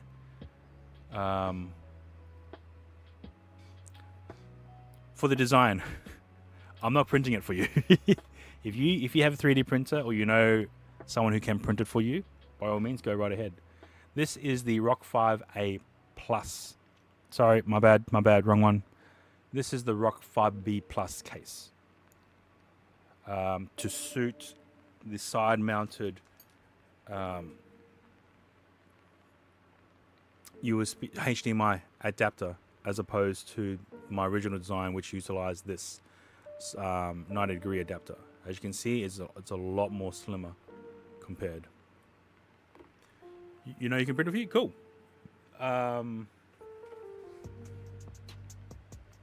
Shit, I don't know where I put it. So, okay, I'll show you while we get this done. I'll show you my orange 5B Plus case. Oh, no, I don't have it here. It's literally right here. Okay. So this is the case. Again, this was also a remix design from Wolf1 on printables.com. Now, what I've done differently with his case for my design is that I removed some material here. I think I've made the changes. I've removed material here. I've also removed some material here. This will allow me to utilize a USB extension cable to then plug in to the rear USB port and then reroute it into a bundle where I can access it with the rest of the ports on the other side of the Orange Pi 5 Plus. And then also a 180-degree USB 3.0 adapter to also do a very similar thing, is to utilize one of the USB 3.0 ports to then be redirected to a location where it's more easily accessible, as opposed to pulling out the whole Orange Pi and plug it in the rear and then reinserting the entire thing back. So all these bundled cables essentially extends every port to a location where I can access everything on the end of the bundle. That way then, if for some reason I'm in a activity or situation where cables are being ripped or pulled, they will pull from this bundle as opposed to the bare connection from the Orange Pi 5 Plus.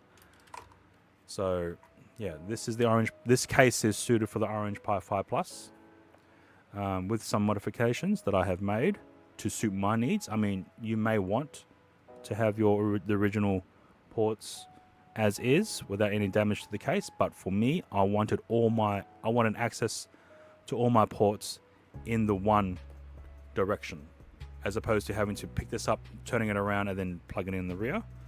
I want all my cables and ports to be in one direction. So yeah, I can send that to you if you want, or I'll put it on Discord and then you guys can have a pick at it. A fan is necessary, and I'm gonna keep saying that to the end of time. A fan is necessary. But yeah, I'll double check that design and see if I have made those adjustments, and I'll send it somehow. Now, just I want to double check. No, yeah, the USB-C port does look somewhat fine. Let me see if I can connect into it. Okay, maybe not on the cable. Where's that short USB cable? Yeah, this one. Yeah, that fits into it. Done. Okay. You have found your part? Nice. Okay. Let's see here.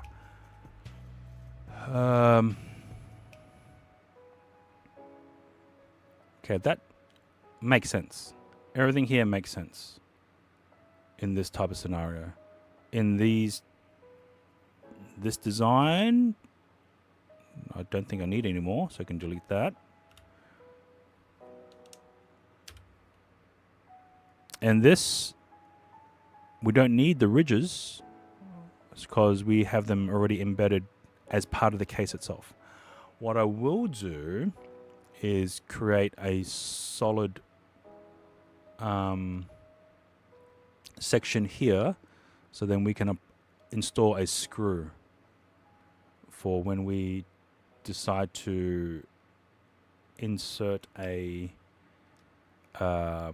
plate to prevent the adapter from swinging outwards. So let me just get that done now. What is that? Let's go to 8. 8. 8. Okay, raise it up. And raise it up. Okay, now we'll just create one based on the dimensions of a standard screw from the Raspberry Pi configurations, 2.5 mil. And then we can always make it larger if we use a different type of screw. Okay. Oh, this one will need to be expanded.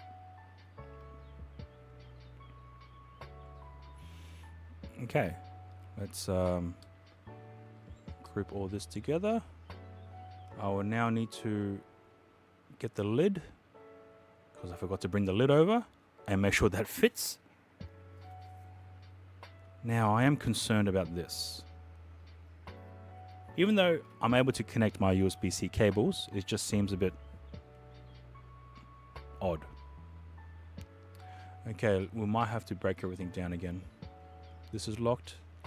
Okay, let's break it down. 1. Let's break it down 2.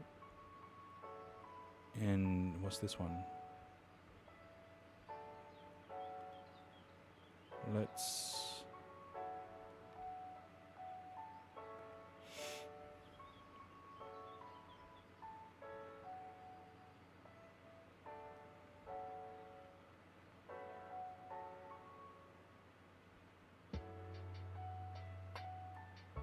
sides.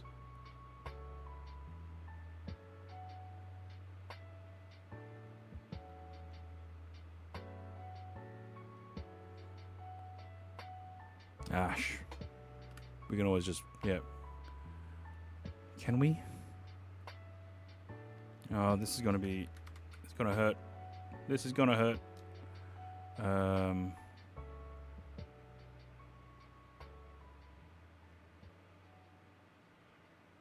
Yeah, this is definitely gonna hurt.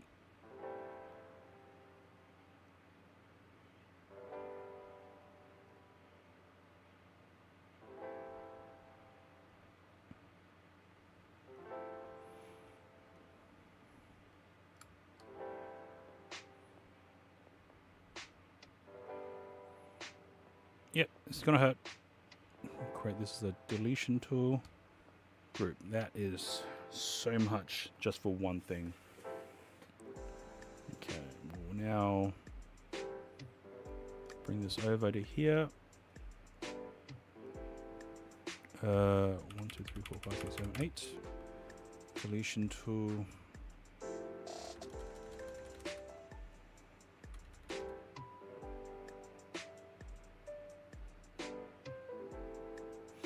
Oh yeah, it's not going to delete that. So we need to. Yeah, that seems fine. All right. 1, 2, group. Chip away now. Okay, we made that wider. I was going to say fatter.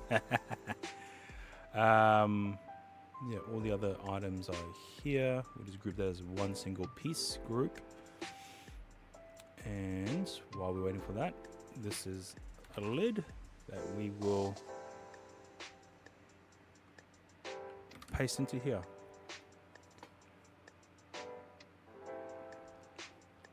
Okay, we need to double check to make sure that this is in the correct alignment.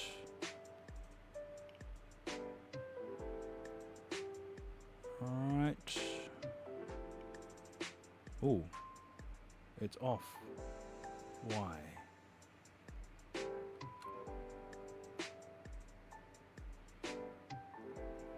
1, 2, 3, 4, 5, 6, 7, 8, 9, 10, 11, 12, 13, 14, 15, 16, 20. It was out by 20?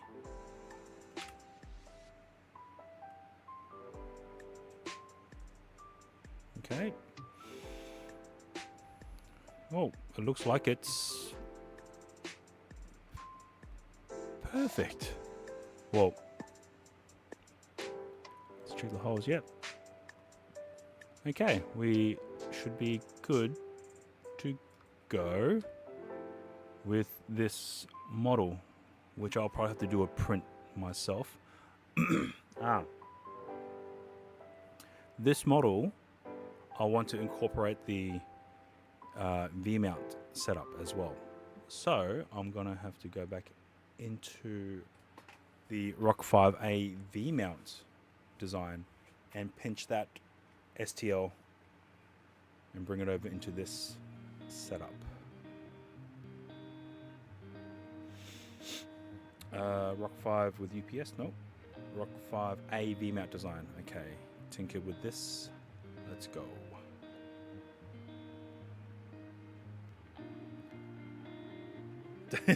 Okay. Fine. Let me... So, okay, I won't print this one because I think everything in this makes sense. Except for one bit. I've just realized what happened. Okay, my bad. Let me expand that. This is the issue. So that's required. We need to add a deletion tool to here. One up. Oh, it's gonna be good enough. It's good enough for y'all.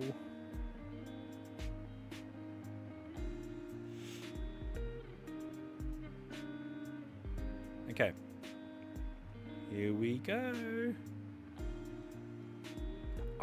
I'll see how long this takes to print, and if it's within a rough time frame, I might do a print, and then while it's printing, I'll do a V-mount version as well. But then I don't need that. Well, it would be good to test it. Yeah. Okay. Yep. Yeah.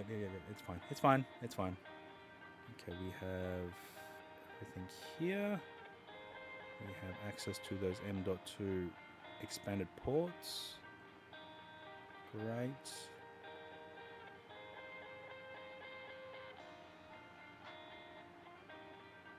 This is not supposed to be there. This is not supposed to be there. Why? Why are you making me work so hard? Okay, let's bring this here. Man, this is making me work so hard. How much does a V-mount setup add to the cost? So, all the V-mount is doing is just literally mounting onto the board. Okay, that's it. The V-mount itself has USB and USB Type-C ports. So we're not using the pins of the V-mount. We're just using essentially the V-mount as a power source, not via the V-mount pins, but via the USB port itself. So this battery, it's a 99 watt hour battery. It did at the time cost me $160 just for the battery. Now, if I do believe Amazon is having a sale on V-mount batteries at the moment. You could find one for a 99 watt hour battery. You could probably find one for about $140. I could be wrong unless I'm looking at the wrong sale. Let's see here. So this battery here, there's the newer PS099EP battery. They're currently on sale now for $189. It's on sale now for $190, but then you can apply a $40 discount. That will drop that bad boy down to $150. And there's also the Amazon, Afterpay ability to purchase as well. So you can purchase it in installments. But if I'm not mistaken, there might be okay.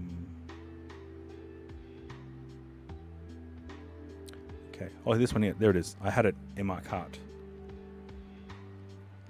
So you can buy a 99 watt hour one for $140, and then you can whack on a $35 coupon off, and that will drop this bad boy to $105.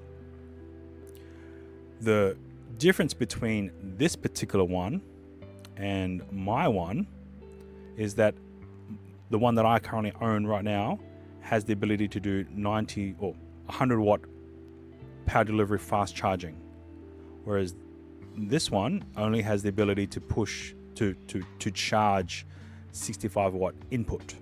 It can do output as well, and this particular battery, its ports are on the side as opposed to the top mounted ports on this battery, whereas this one has the USB-C and USB-A ports on the side of the battery. But yeah, 100 watt fast charging is good, as long as you have a 100 watt power delivery charger on hand. If you have a 65 watt charger, it will only charge at that rate. So yeah, so this is, according to this, $140 plus $35 off is $105 for a 99 watt hour battery at a rate of 65 watt charging input. Recently got a charging block that can go 140. Oh yes, nice. Did this not take? Oh, okay. That's fine. So we will combine them all together as one. You can do dual 65 watt. Oh wow, nice. That's actually pretty handy too. You know, yeah, that is very handy. All right, this looks like it is in its final form, so I can send that out to print if I wish. So let's export this out as an STL. Let's also now open up my Creality slicer software and slim HDMI adapter. Okay. All right. This is the Rock 5B Plus case designed for the slim HDMI adapter in the Creality slicer software. Right now I have set it to 4 walls with support and infill of okay, no, I want it at least, well, you know, it's a test. Well, we go 30 35 gyroid. Slicing the plate. Stream might be a bit laggy because CPU is processing this 3D render model. This will take 3 hours to print at a rate of 300 millimeters per second, if I have that correctly set up. Where?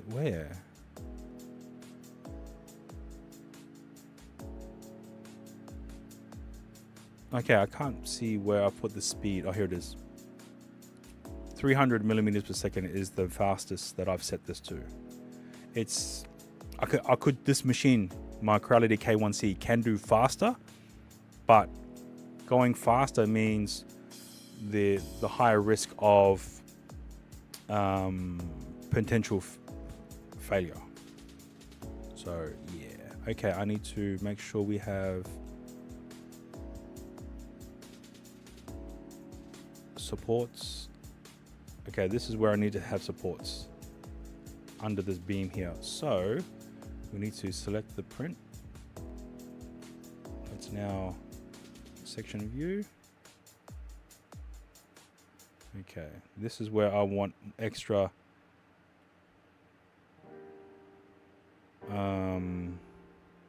supports. Slice the plate. I'll check if the USB-C of the rear is also supported as well. It is not. Okay, so USB on the rear, USB on the other side, the network port. Wow, it's missed quite a few. Okay, let's support